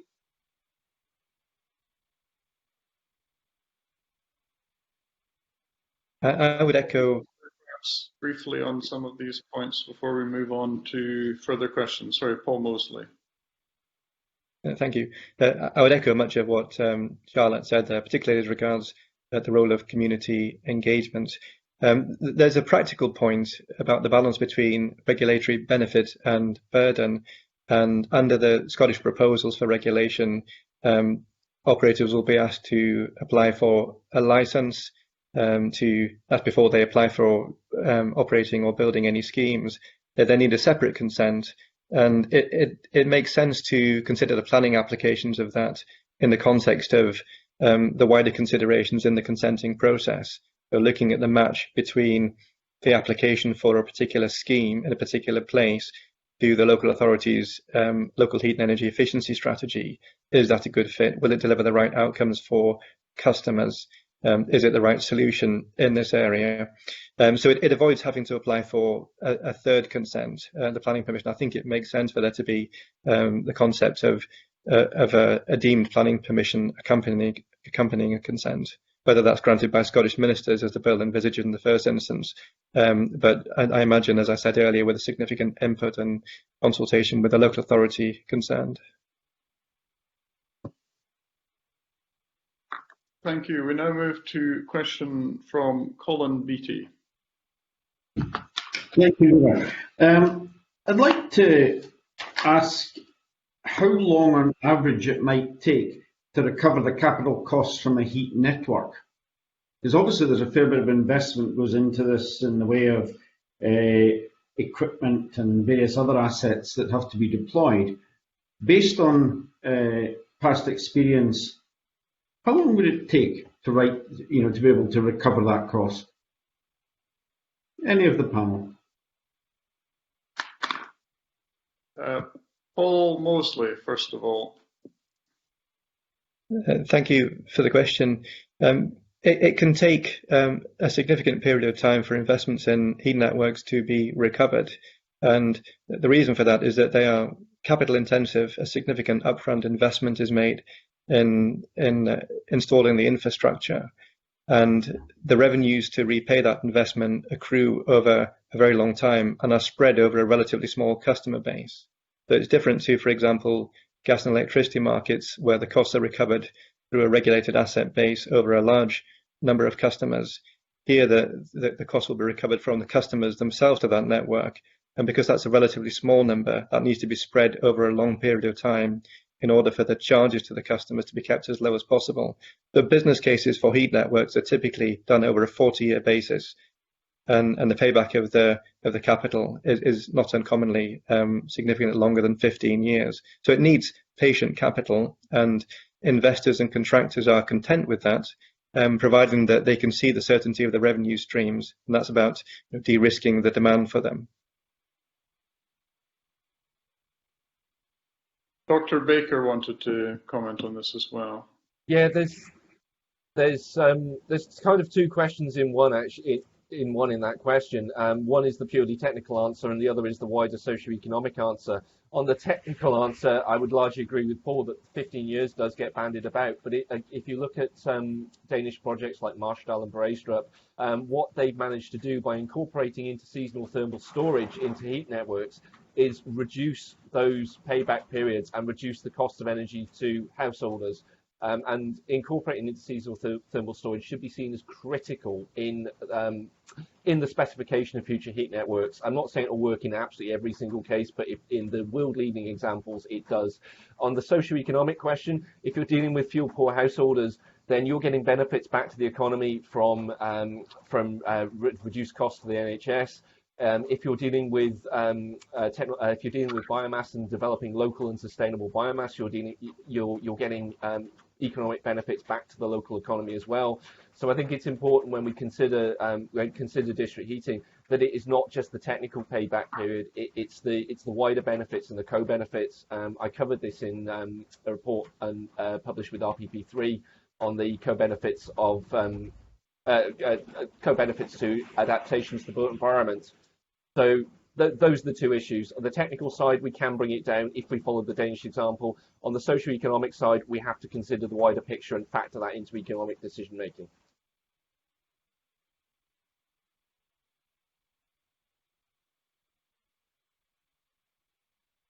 Just on that, I mean, that makes it quite a time before any sort of transfer competition can take place. I mean, we're talking notionally here 15 years, potentially more, depending on what the actual development is. That would appear to need fairly tight regulation then, up to the point that some form of competition comes into play. Would the panel agree?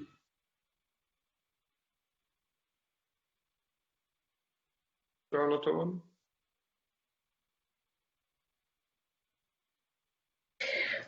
Thank you. I think that's a really important question, and one that we have considered quite a lot at the ADE and in discussion with our members, and even through the Scottish Government's Heat Networks Working Group as well. We were very much of the view that actually these sort of concession type processes or permit type processes actually help to introduce competition to the heat networks market by introducing very specific periods at which competition takes place and where the outcomes that a heat network is delivering are considered. So, for example, to win a permit, having to have a discussion about what sort of heat prices you might be charging. Are you doing certain decarbonisation outcomes? Are you tackling fuel poverty? All these sorts of questions. And actually, what that does is creates an incentive for the heat network operators to perform well and to deliver good customer outcomes, which of course they would do anyway, but it's that additional level of incentive because they want to re-win the rights to continue to have control of that heat network permit or to have that advantage in that particular area.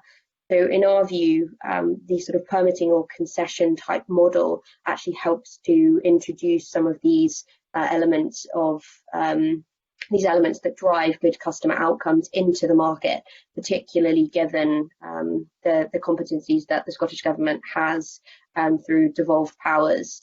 But I think it is very important to consider, for example, how this interplays with the consenting process.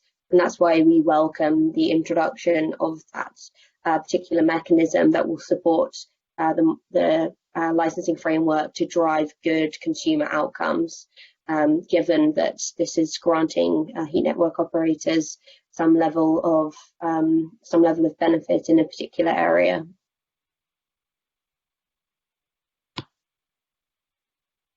And sorry, Colin, did you want?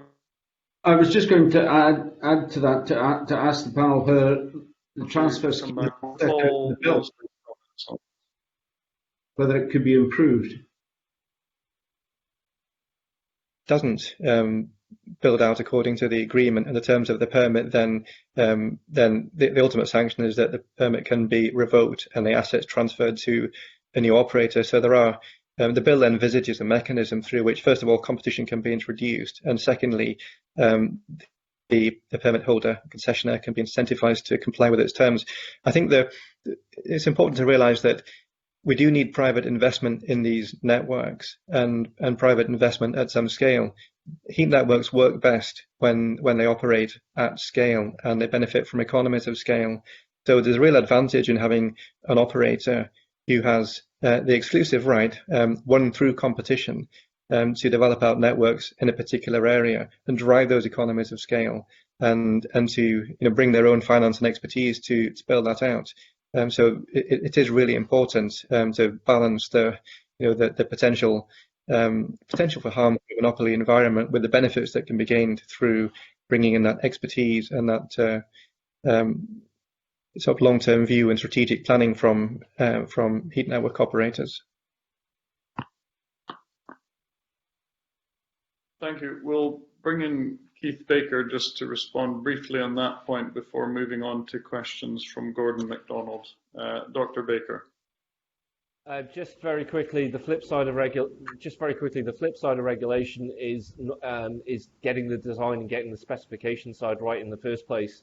I think if we're talking about over-regulating the district heating market in Scotland at the moment, then that probably shows quite how far some of how far we are from where we need to be in terms of getting the technical specifications, getting the technical side of this right.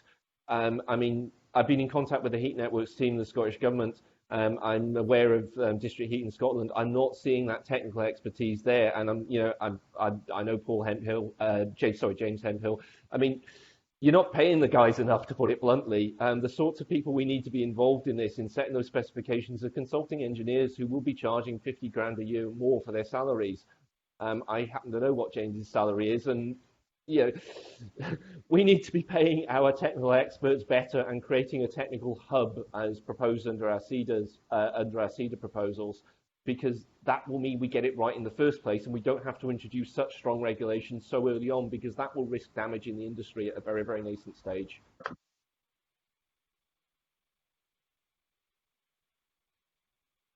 Thank you. Now, Gordon MacDonald. Thank you, Convener. Just to go back to an earlier discussion on consent, to date a significant number of heating networks have been led by local authorities. Was there a danger, if left to local authorities, it could have presented a risk of self-regulation? And with the involvement of Scottish ministers, is there enough of a safeguard in the bill to prevent that from happening?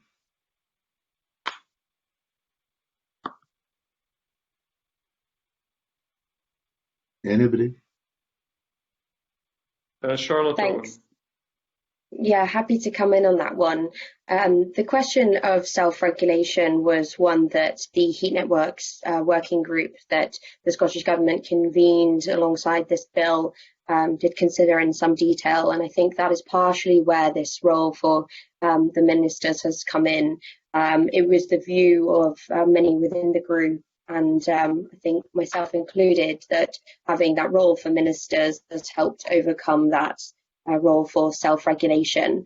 And I think it's really important to recognise that ultimately local authorities are still trying to drive the best outcomes for their local area. They are the bodies that are most aware of the opportunities in a particular area. They are aware of the priorities in terms of alleviating fuel poverty, addressing air quality considerations.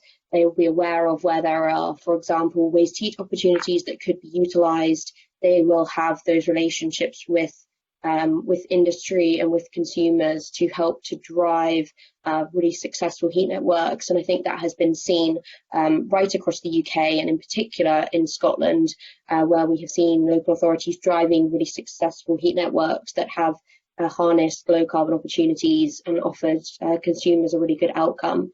So I think for us, this strikes the right balance between placing powers in the hands of those who are well tasked to identify where heat networks could come forward, and in ensuring that there is an adequate level of oversight, because it is of course important to recognise that the private sector does have a really key role to play in driving successful heat networks as well. And I think that in general this process will help to support that. And so in general we see that this process is fine. And Paul Mosley. Thank you. I would echo what Charlotte said about, I think she dealt very well with the point about the potential for self-regulation. I would only add that there are some really good examples of heat networks, both in Scotland and the rest of the UK, where the local authority has taken the lead and has developed and funded and owns and operates the scheme quite successfully. Aberdeen City Council, Fife Council, great examples of that.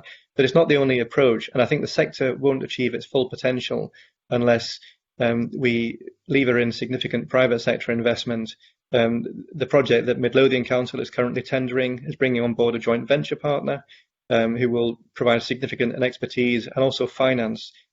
So allowing these networks to be opened up to the market, and for them to bring in both their expertise but also their significant finance, and finding a way to do that keeps the cost of capital down is really important for the sector to achieve its potential. And Dr. Baker. Yeah, I did slightly laugh when I heard that question. I would refer the panel to COSLA's response to the local heat and energy efficiency strategies 1 and 2 consultations, and ours, This seems to be the latest in a tradition of legislation where there's an awful lot of responsibilities being placed on local authorities, but actually very little in the way of enforcement powers or resourcing to enable them to use those enforcement powers. So local authorities, as Paul said, have led some of the best district heating schemes in the UK and should be critical to this, but we're not actually giving them the resources they need to engage in those processes and to deliver on those responsibilities.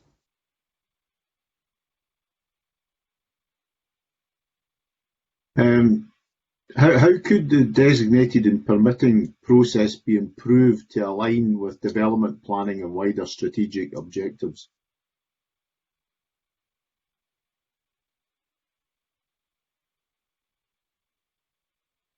Keith Baker. My obvious answer to this is it's a classic opportunity to give me a plug for the Scottish to allow me to plug the proposals for a Scottish Energy Development Agency. But we do absolutely have to make district heating or the development of district heating part of our wider objectives, tackling social deprivation, tackling fuel poverty, creating jobs. So very, very short answer, please see our proposals, and it involves a much higher level of strategic planning than we are currently seeing through the bill. And also Paul Mosley, and followed by Charlotte Owen to comment. Thank you. I think the parallel piece of legislation introducing a duty on local authorities to create local heat and energy efficiency strategies will be key to that wider strategic planning process, but to make sure that the right decarbonisation solution is put in place in the right part of the local authorities area, and ensuring that within the zones identified for district heating, that we do what we can to ensure that there's enough demand there to be attractive to investors. So I think everything that the bill does in this regard is helpful, but I wonder whether some of the provisions as regards mitigating demand risk for investors could be strengthened. So looking at the role of public sector buildings within a zone that's been designated as a heat network zone, then could we do more to encourage or require those building owners to connect to networks when it's the right thing for them to do? And similarly for private building owners, I leave aside from that domestic consumers because of the concern about the distinction between consumer protection being a reserved matter. But I think that we should be doing all we can to try and encourage these investments by looking at public sector buildings, showing leadership in that regard, and then secondly, owners of large private sector buildings and trying to encourage them to connect to networks as much as possible. That will help the wider strategic piece to play out. I think I would absolutely echo what Paul has said. I think there are some opportunities to strengthen the bill that will help the bill to deliver the Scottish Government's wider strategic outcomes. I think introducing a requirement, as Paul noted, for public sector, some non-domestic, particularly anchor load buildings, and as well some new developments to connect to heat networks in heat network zones would be one way that we could strengthen the bill. I think we would like to see that this was included at this stage, but still see that this could be included as a later stage of the discussion, and still feel that the bill would result in positive impacts for the heat network sector in Scotland. But I think in particular, for example, when you're considering waste heat opportunities in Scotland, having some of those greater powers, for example, to require that those with waste heat connect to a heat network and supply heat to a heat network would be one way to encourage a more circular economy in Scotland, and would also help to provide lower costs for consumers, because waste heat is often relatively cheap.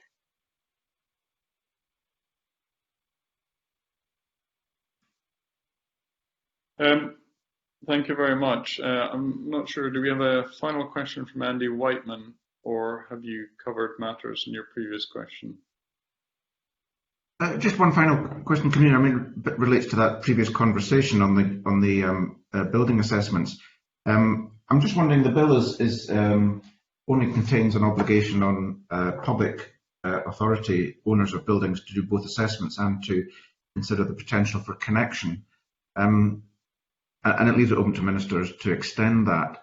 Is there an argument for having more prescriptive provisions on the face of the bill in relationship to private, non-domestic buildings. I'm thinking, for example, of some quite large complexes that might be associated with retail or universities and colleges, etc.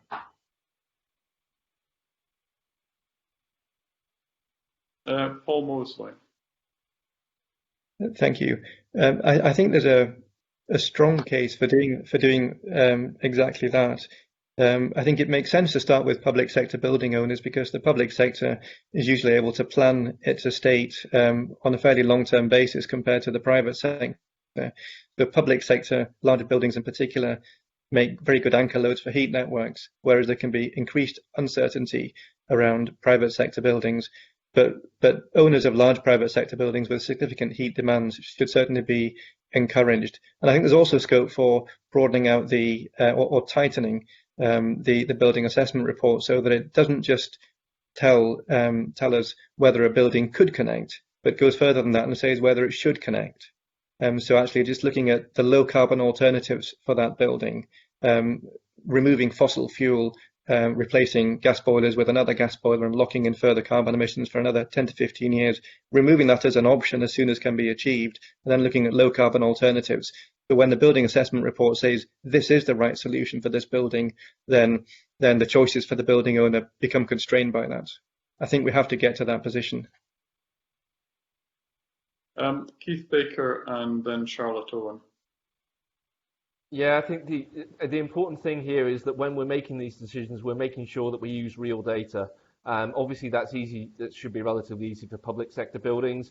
We need to be seeing energy data as a public or as a public right, a publicly accessible right. I'm aware that there are some commercial organisations who treat that as commercially confidential, and I think that's a discussion that we need to have legislatively, whether or not we can actually force them to release. But also for the homes that we're connecting to, when I've said this partly already, but when we're designing heat networks, we need to be sure that the level of demand that we think is there is actually there, and that we're not under or overestimating. So this is using real measured data, not to, for want of a better phrase, getting the Energy Saving Trust to go around and deliver home energy checks. The errors in EPCs can be orders of magnitude out. We can't afford to do that with planning district heating because of the economies of scale, because of the costs that could be passed on to consumers through additional standing charges or through not actually meeting their heat demand in the first place. So critical message, please, we need to be making all these decisions based on real measured data.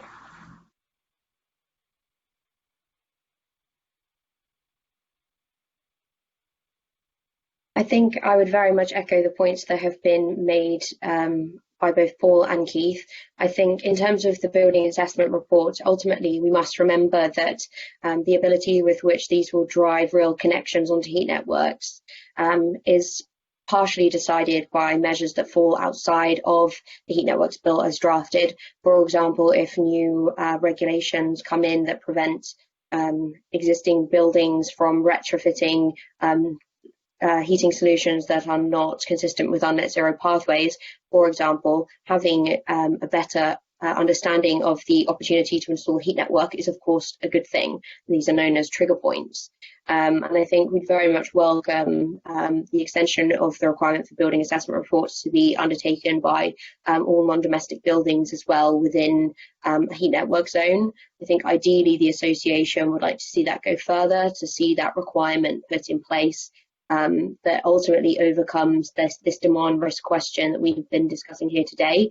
We very much welcome the emphasis that the Scottish Government has placed on addressing demand risk when they have explored this bill, and we welcome the fact that the bill as drafted recognises that by addressing demand risk we help to drive those good outcomes in terms of reaching high levels of decarbonisation and in driving lower costs for consumers. And I think that as much as possible, we should seek to drive those outcomes through the powers and competencies that the Scottish Government has. So we would like to see those building assessment reports extended to include non-domestic buildings, because as Keith notes, that will also help us to have a better wealth of data, understanding of the barriers to why people don't currently connect to heat networks. And then ideally, we would also like to see the bill strengthened to require that that obligation to connect to a heat network, particularly for those anchor load buildings. Thank you very much for that. And we do have further questions, but I think we're out of time. So the committee will write to the witnesses on a number of further points. And also, if any of you wish to write into the committee to supplement some of the answers you've given, if you feel you haven't had enough time to make the points you wish, then please do so. So I would like to thank all three witnesses today, and I will suspend this meeting, and also when we come back to item 5, the chair will be, for that item on the agenda, the Deputy Convener, Wally Coffey, to whom I will hand over for following this suspension, but at the minute we'll briefly suspend the session. Thank you. Okay, thank you. I'm pleased to welcome our final panel for the Tide Pubs Scotland Bill. Pleased to welcome Jamie Hepburn, our Minister for Business, Fair Work and Skills, Aileen Bearhop, Head of Industry Development, Food and Drink Industry Growth Team, and Dr George Burgess, Deputy Director, Food and Drink in the Scottish Government. And I would now like to invite the Minister to make a short opening statement. Minister. Thank you, Convener. Thank you for inviting me to join with you today. I hope that, unlike last week, our internet connection remains secure. We're able to successfully begin and conclude our conversation this week. Let me say at the outset, Convener, the Scottish Government supports Mr Bibby's broad intention of fair and equitable treatment within commercial agreements. We are very keen to see a successful hospitality sector in Scotland, and tenant pubs are, of course, an important part of that. I should say at the beginning that the Scottish Government position on Mr Bibby's bill at this juncture is a neutral one. We've not determined what our position in respect of considering the bill at its stage 1 proceedings will be, and we'll be considering your committee's report based on the evidence you have gathered very clearly before determining what that position will be. In saying that, we would be very interested to see some more evidence behind the detail of the bill. Tenure in the Scottish pub sector is quite different from that in England and Wales, and over 60% of pubs are independently owned and managed, and the proportion of those pubs under tied arrangements in the rented sector is much lower as well. The policy memorandum confirms that the number of arbitration cases and market rent only requests in Scotland as a result of this bill is likely to be very low. And as we said in the written submission that we provided to the committee in July, we think more evidence may be required about the nature and scale of the perceived problem. I think it's also important to understand better consequences of a bill that goes further than the legislation in England and Wales in a number of respects. As a government, we have been provided with only a little evidence of any significant challenges and have had little contact from stakeholders on the matter, except in relation to the bill itself. So in this regard, in relation to what I've said, I look very much forward to seeing the report of your committee, giving it the government's full consideration, and then we debate the bill at stage 1. Thank you, Convener. Thanks very much, Minister. I wonder if I could just lead off on the questions, please. The Scottish Government's memorandum suggests the voluntary code might offer enough protection for tenants and that the legislation itself might not be needed. Having heard from various tenants, though, during the course of the committee's work, they didn't seem particularly aware of the code. How can we address that and make sure that everybody knows what the code provides? Well, I saw, before I was cut off last week, Convener, I did see the evidence being provided, and Paul Watterson, of course, made the comment that purportedly his organisation was meant to be involved, and they weren't aware of that fact. So clearly there is an issue there. I would say, though, that we haven't been provided with any particular evidence to suggest that there's a lack of awareness of the code itself.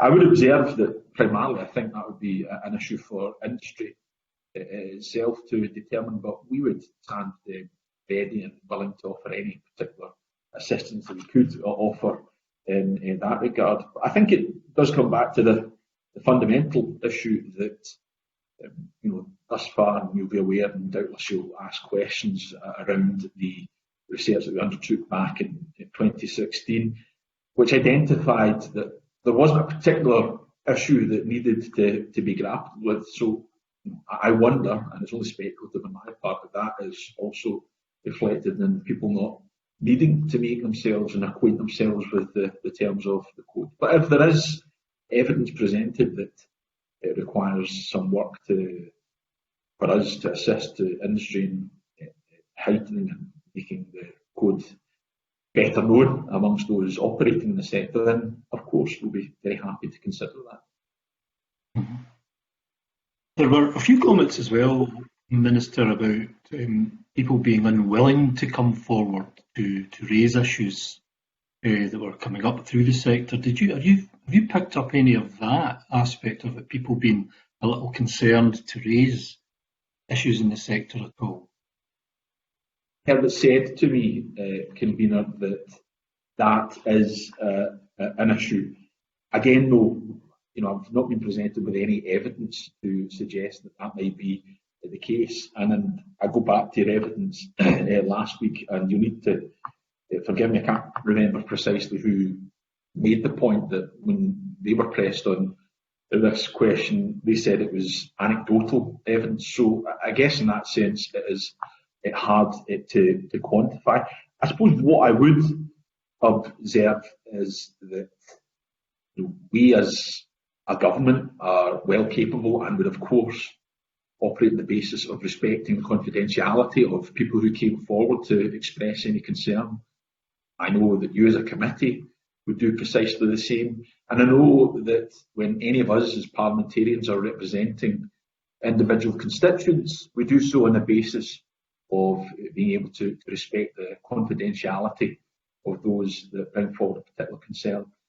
And in that regard, particularly last, I'm not being inundated with correspondence from concerned parliamentarians expressing the concern of their constituents. So it's obviously very hard to quantify, but I am not aware of any particular evidence to suggest there are people fearful of coming forward. What I can say, and this is reflected in the research that we took forward, there certainly was a challenge in getting engagement with that process. And I think I heard again, similar in the committee's own experience, I think it was Mr MacDonald made that point in asking a question of someone. Forgive me if I've recalled that incorrectly. Again, does that reflect people being afraid to come forward, or does it reflect, and certainly this seemed to be borne out by the research that we undertook, that there isn't a substantial problem here, and that's why people aren't coming forward? Okay, I see Dr Burgess has requested to make a comment there, then I'll come to Dick Lyall. Dr Burgess. Thank you very much, Convener. Just briefly to expand on the Minister's point, it may be worth the committee looking back at the research that we published at the end of 2016, where in their report, the researchers identify some of the difficulties that they encountered during their work. They really struggled to get companies, pubs, tenants to engage with the research. Some of that, they cited a number of possible reasons for that. Some of that, as the Minister said, unwillingness to provide sensitive and personal business financial information. Maybe some mistrust of government in that as well. But one of the reasons they cited was a general sort of lack of interest or failure to see or understand the need for this legislation. So a number of factors there that limited the research that was able to be undertaken back in 2016. Thank you. Okay, thank you very much for that. Could I bring in Dick Lyall, please?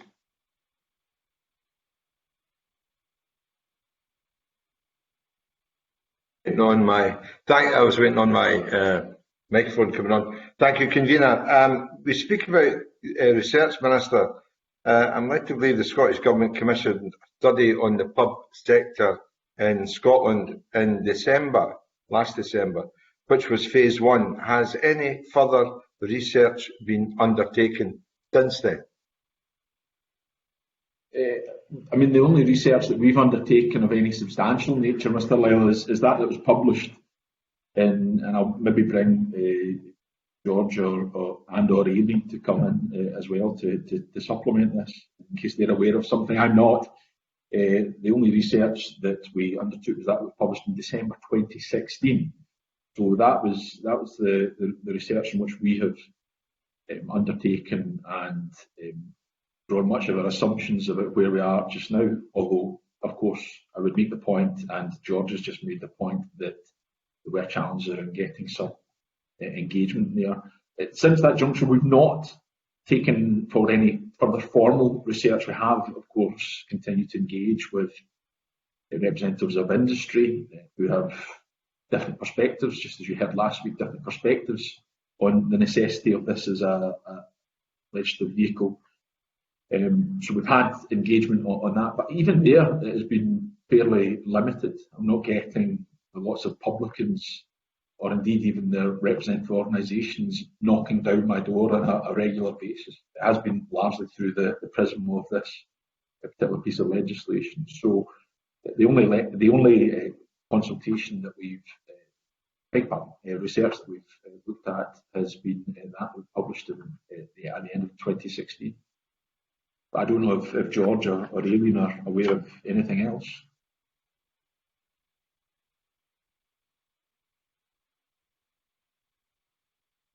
George, Aileen?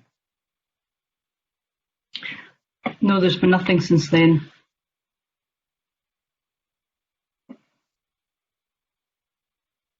Okay.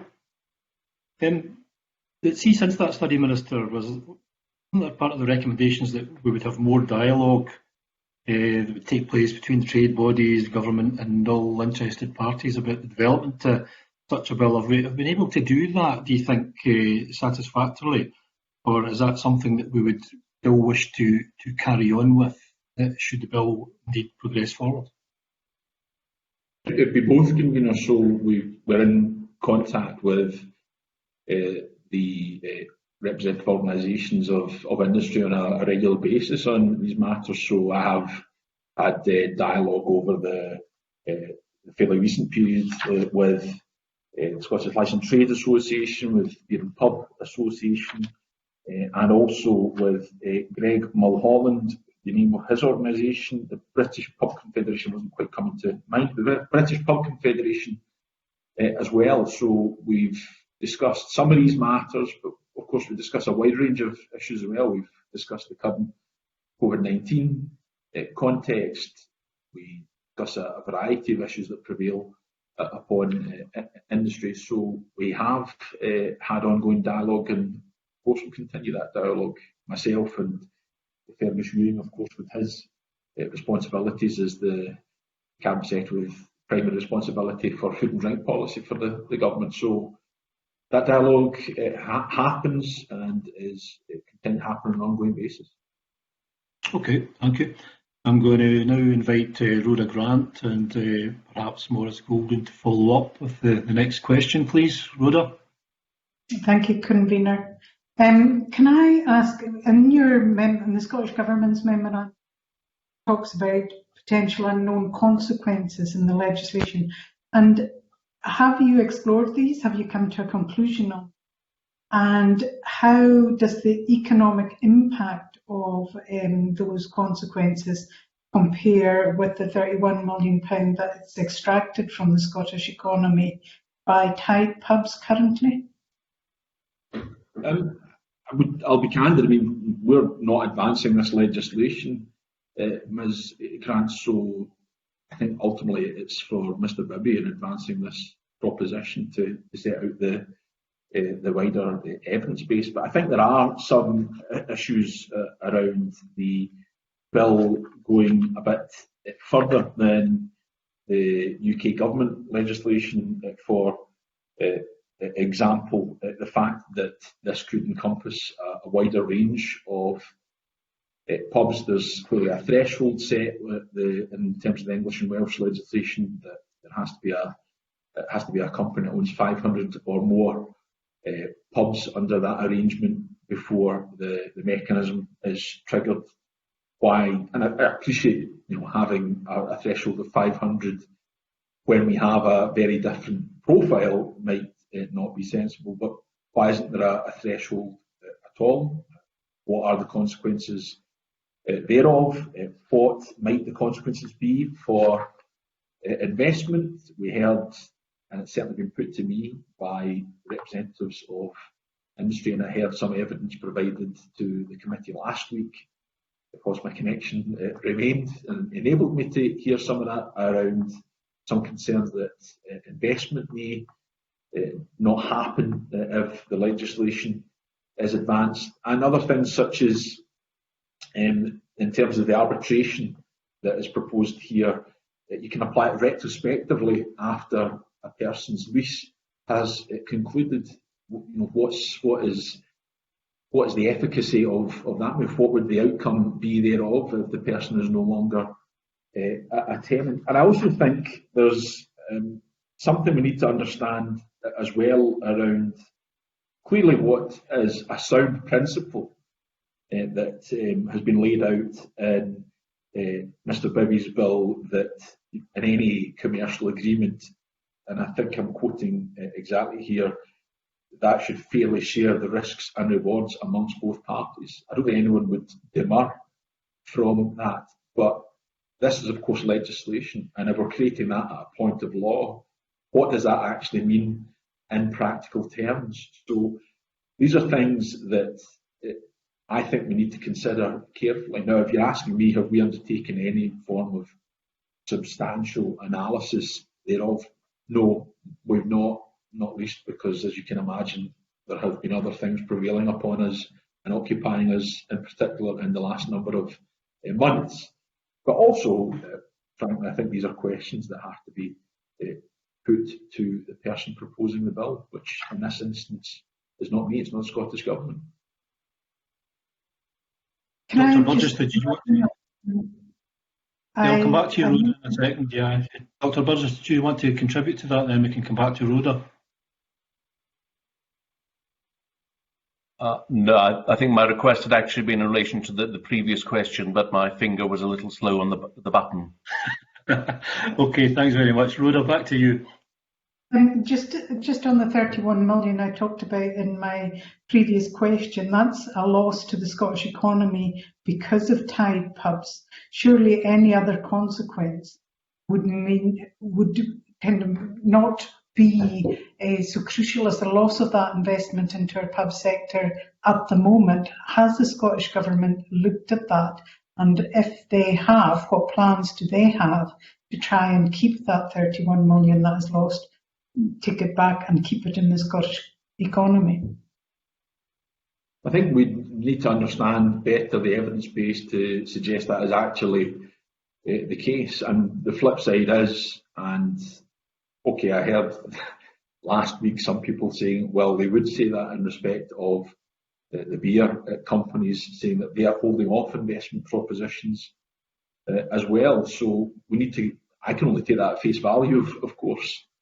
Clearly these things can be drilled into further, but that's been posited as well. So these things need to be balanced. But no, we haven't undertaken any research thus far. I would, of course, narrow down the option of us doing that, and if these are things that the committee feel would be helpful, then of course we can consider that. Maurice, do you have a supplementary on that question that you wish to come in on? Yeah, I've got a brief supplementary from the Minister based on Grant's question and then my actual question. I just wondered what the Minister's thoughts on the contribution of Heineken, which is the pub company that's ultimately responsible for the most number of Tide pubs here in Scotland. Obviously, they have their headquarters here in Edinburgh, supporting hundreds of jobs, and just in relation to the extraction from the Scottish economy, I wonder your thoughts, Minister, on how that can be squared with the undoubted contribution of those jobs to the Edinburgh and to the wider Scottish economy. Well, I mean, clearly, again, we need to consider these things in the round. So those jobs are, as you say, rightly say, Mr. Golden, make a substantial contribution. Now, that said, I've seen absolutely no evidence. I don't think I've seen even a suggestion that those jobs or that headquarters would be imperilled as a consequence of this legislation per se. And I think we should be fair and reasonable and make that point. But nonetheless, there have been some suggestions made by these companies that some investment propositions are being held off just now and may then not happen as a consequence of this legislation proceeding. Now, that can be drilled into further with these companies, but of course it has been put on the record ban. And the flip side, of course, as well, as I think the point was being made, I think it was by the Beer and Pub Association to you as a committee last week, that actually right now there's more investment coming to Scotland because we don't have this legislation and because there is legislation in England. Again, that point's been made. I can only take it at face value. It may be something that needs to be drilled into further. Thank you. I'd just like to briefly ask you about the subject of guest beers. And last week we heard polarising evidence from each of the panel, with the pub companies suggesting that guest beers could be offered from their locality. And I wonder what evidence the Scottish Government has to suggest that, that Tide pubs mean that there'll be a lack of choice and indeed support for local beers being offered in pubs. It's a reasonable question, Mr. Golden. I have no evidence to suggest that Tide arrangements are a significant inhibitor, or to the contrary. Clearly, it's been posited that, I guess, of course, with the arrangement of, by its very nature, a Tide arrangement does mean that there is an issue of supply from that brewery. We could also posit that's security of supply as well, although I guess the counter-argument is that it comes at a certain cost. But I heard with interest, and I think it was a point being made by the Society of Independent Brewers themselves, who said through Beerflex there is some distribution. Admittedly, they did say it was limited, but there is also evidence that out with that particular scheme, there is a wider supply of guest beers. I should say we want to ensure that the burgeoning sector that we have here in Scotland of breweries is supported. I was up opening a new brewery last year in Harris, which was very delighted to be able to go and do and sample a modest amount of their new product. So we want to support that sector, and if there's more that we can do in that regard, we'll be happy to do that. We do that through our food and drink policy, which of course Fergus Ewing leads on. I will say right now, I think the bigger challenge for Scotland's breweries is a proposition to reduce the small breweries relief, and I know that the Society of Independent Brewers have a particular concern about that. I think that's probably a wider concern than some of the other issues that were being discussed last week, so we're actively exploring that with them and stand ready, willing to support them in that regard as well. Thank you, Minister. Could I turn to Colin Beattie now, and perhaps Maurice may come in with a supplementary on that. I'm not sure if you've managed to ask it yet, Maurice, but I'd invite Colin Beattie to ask your questions now, please. Thank you, Mira. Minister, you yourself have already talked about potential impact on investment, and other members have touched on this also. I've been personally quite surprised at the income levels that have been indicated as being a fact for something like 50–60% of the tenants getting very low salaries indeed, some under £10,000, and many of them between £10,000 and £15,000 a year, and that's quite a low income. do you see a significant, I mean, obviously, if this bill goes through, there's a concern about how this might impact on investment, because obviously at that level of income, even with the possibility of renegotiating rents and so on, it's going to be very difficult to generate a business case that will allow investment into that particular business. Does the Scottish Government have any understanding of the sources of investment within the pub sector in Scotland?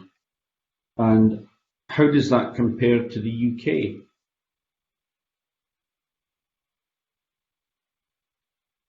Okay, well, there's a multitude of things in there. Thank you for the questions, Mr. Beattie. There's a multitude of things in there, so I'll try and get them all in, and if I omit anything, then please come back to me, Mr. Beattie. On the first issue of the incomes for those who operated on a tied lease basis, if anyone is earning that level, that is unacceptably low, and that is something that we would have significant concern about. Now, I saw, and to be fair, I guess Edith Monfries, who was with you last week, she can only speak for her company. She was saying that they guarantee a level so no one is earning that. That is very welcome, and that's what I would expect all of the landlords to be doing in that instance. It's in their inherent self-interest to make sure that their tenants can get a decent living out of being one of their tenants. Otherwise, why would they want to remain such? Nonetheless, of course, the point has been made, and if evidence can be provided that shows that is happening, that is certainly something we would want to hear about and explore further. I have no evidence to suggest it is, other than what's been told to me anecdotally.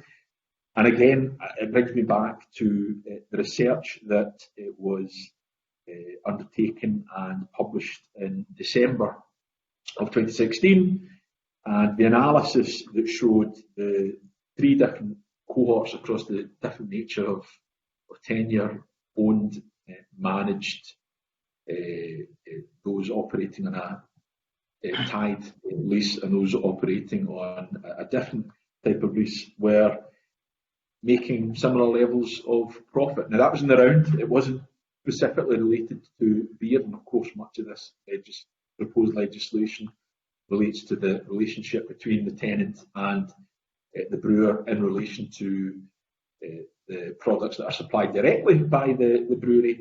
But in the round, across the entirety of their business, it showed that they were broadly making similar levels of profits. So hopefully that is instructive, although again I caveat it with the recognition that analysis came on the back of research with some limited engagement, because as the committee has, we haven't had huge engagement from those operating in the sector in these matters. In relation to investment, I don't have any evidence to suggest the scale of investment. I think that's something industry would need to provide, and that's in the context of here in Scotland and indeed in other parts of the UK as well. Although I did notice, I think, don't quote me directly, we need to refer back to the evidence provided to you last week. I think it was Starbars said too, for example, that they've invested something like £5 million last year. So that's a good starting place, at least, to understand the type of scale of investment we're seeing. That's just one operator, of course, could be. I think, Minister, one of the significant things that we've noted all the way through the evidence we've been taking is the desire of the different parties to compare the situation in Scotland with the situation in England. Sometimes not comparing apples with apples, but certainly the changes that have taken place in the legislation down there seems to have had an impact.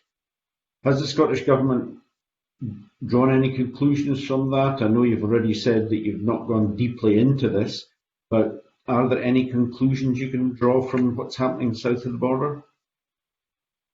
No, I don't think we've drawn conclusions from that. What we have concluded on the basis of our own experience, our own research, is that on balance, there wasn't a significant problem here in Scotland. And that might be reflected in the different nature of tenure, which I mentioned right at the outset. So in England, you have around 39% of pubs operating on a tied basis, whereas in Scotland it's 17%. And even within that, they're very different. In England, it's far more common, for example, for people's domestic property to be attached to the pub that they are renting on a tied basis. That is negligible here in Scotland. That's not something that we see in the market here in Scotland. So they are very different forms of tenure between here in Scotland and south of the border. Candidly, no, we've not drawn conclusions from the English experience.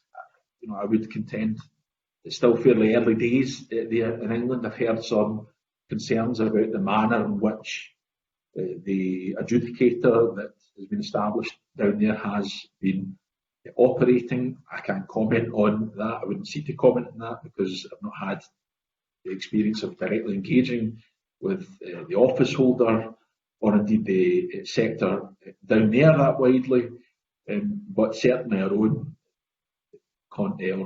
research would indicate that there hasn't been any substantial problem here in Scotland. Now that doesn't mean that you're going to get instances where there's an individual publican who operates with a tied lease being upset about the arrangements they have with their landlord. Far from it. I recognise that can happen. Whether it means there is a systemic problem that needs tackled here in Scotland, I can't say that I've had evidence to lead me to conclude that that is the case. Thank you, Minister. Just one last question I would ask you. Given the evidence that's been submitted, which highlights the allegedly very poor income levels of a substantial amount of the tied tenants, regardless of this bill, is there a case for the government to carry out further investigations on that side? Just as a matter of what should be in terms of income levels and so forth. Yes, I mean there could be. I guess I'd want to see some evidence base that would suggest there's an issue here we need to look at. It has been said to me by Mr Bibby, who I've met to discuss the bill, that this is a challenge. The Scottish Licensed Trade Association have suggested that it could be a concern. I heard that reiterated to you as a committee. If we can get beyond the anecdotal to say, here's the evidence base, then of course we'd be willing to prosecute that, look into it, and if it emerged there was a challenge, then we would take the action that we would consider necessary.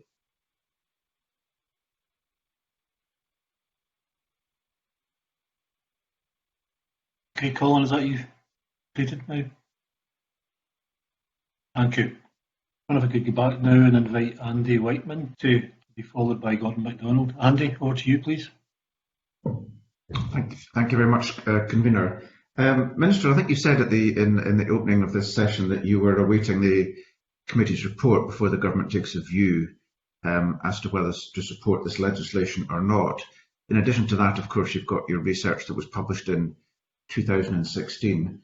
But in your written memorandum to the committee, you say that in the final paragraph, you believe a more detailed analysis is needed on the issues highlighted in this submission before we're able to reach a view in the bill.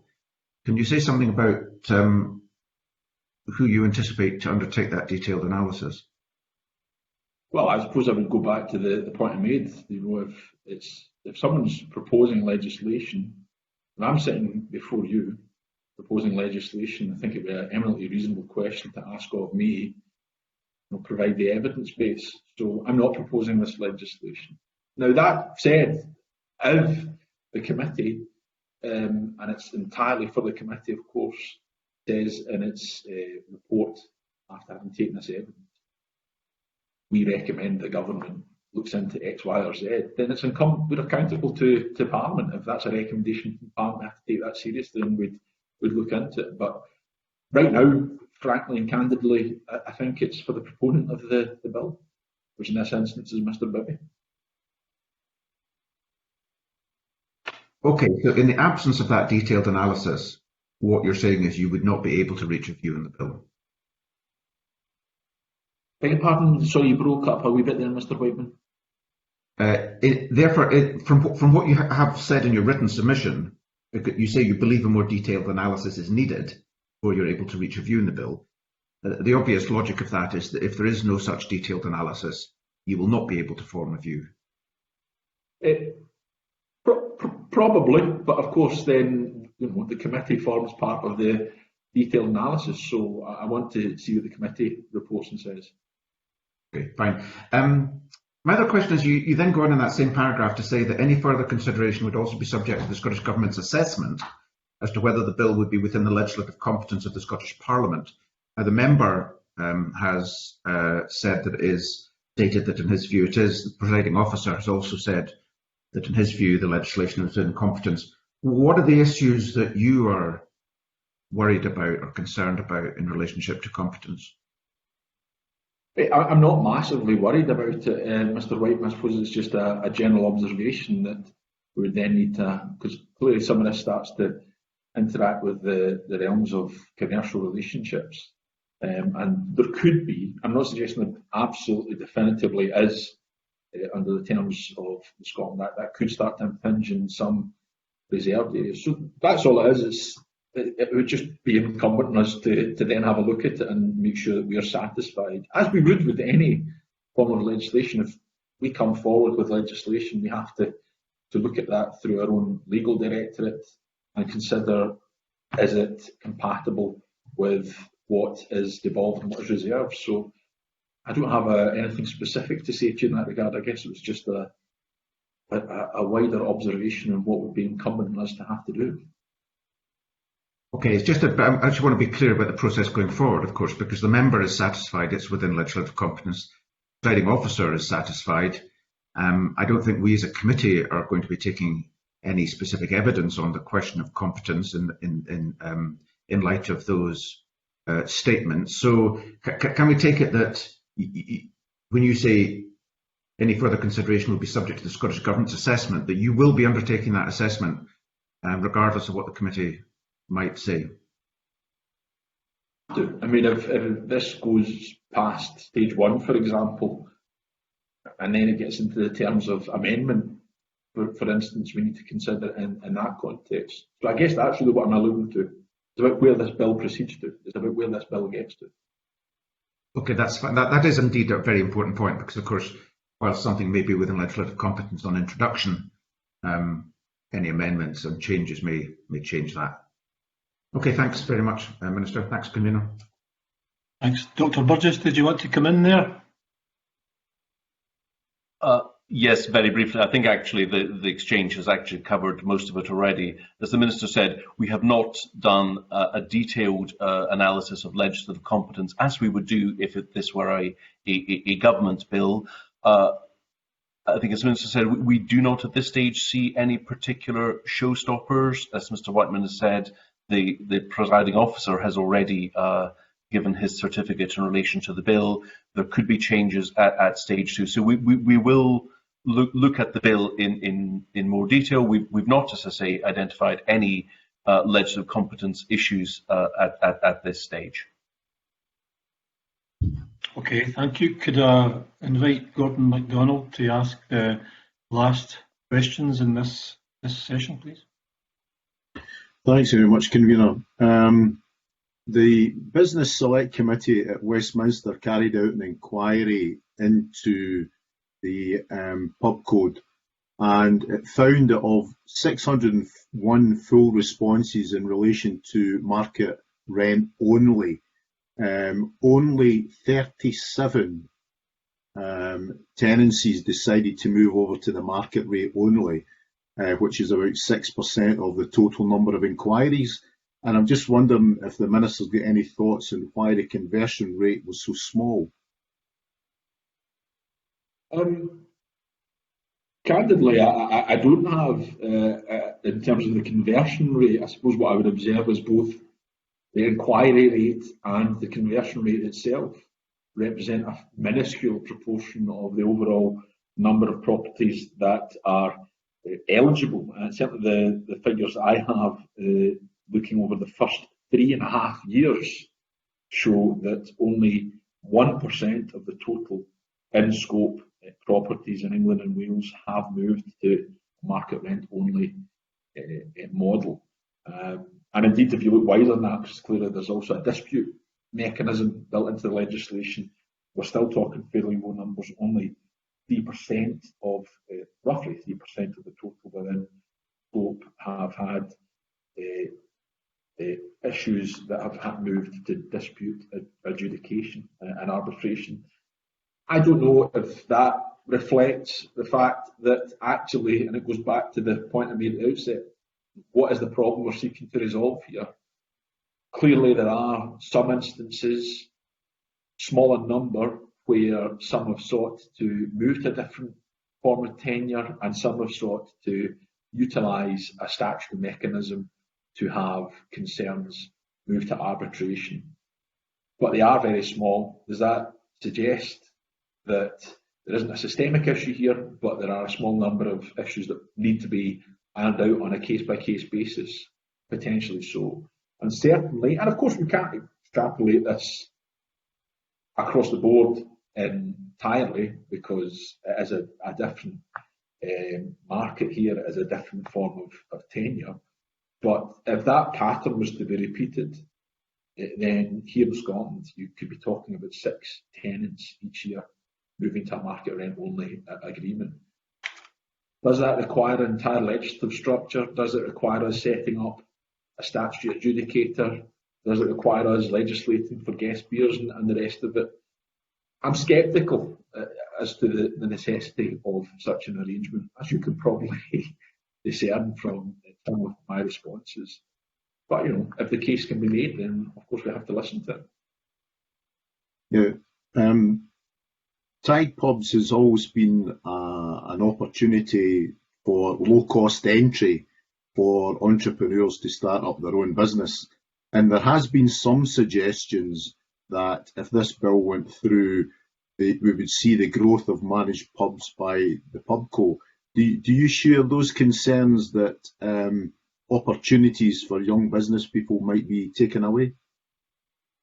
I would concur that, you know, this is one model by which it allows people to enter the market, and then there's probably evidence that some get into the business and then move on to a different type of tenure once they've established themselves and got experience. So, you know, there is a good sound rationale for having this model. As I think, to be fair, Mr. Bibby's memorandum makes the point that, you know, this is a model that works for most people, I think the evidence suggests. So if we started to see the narrowing of such opportunities, as has been suggested, and of course it's only a suggestion that requires to be prosecuted further, then that would be a cause for concern. I think anyone would be concerned about the narrowing of that opportunity.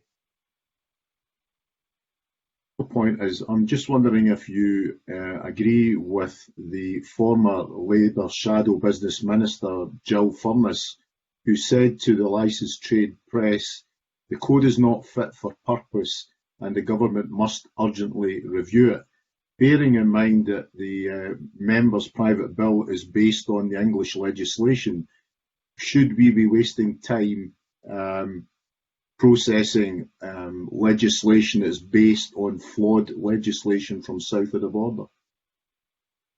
I've seen certainly that even the proponents of this legislation have expressed concerns about what's been put in place south of the border, and by and large, okay, there are some tweaks and there are some differences in the legislation here, but I think by and large it does seek to replicate a model that was put in place south of the border. And when these concerns are being expressed, then of course they have to be heard and have to be taken seriously. In terms of whether or not we should be using our time to consider this bill. Mr Bibby is perfectly within his rights, as is any elected member of this Parliament, to bring forward legislation, and he's entitled to do so. He's got to this stage, so I guess whether or not we consider we should be using our time, Mr MacDonald, I guess we have to use some of our time to do a little bit of it at least.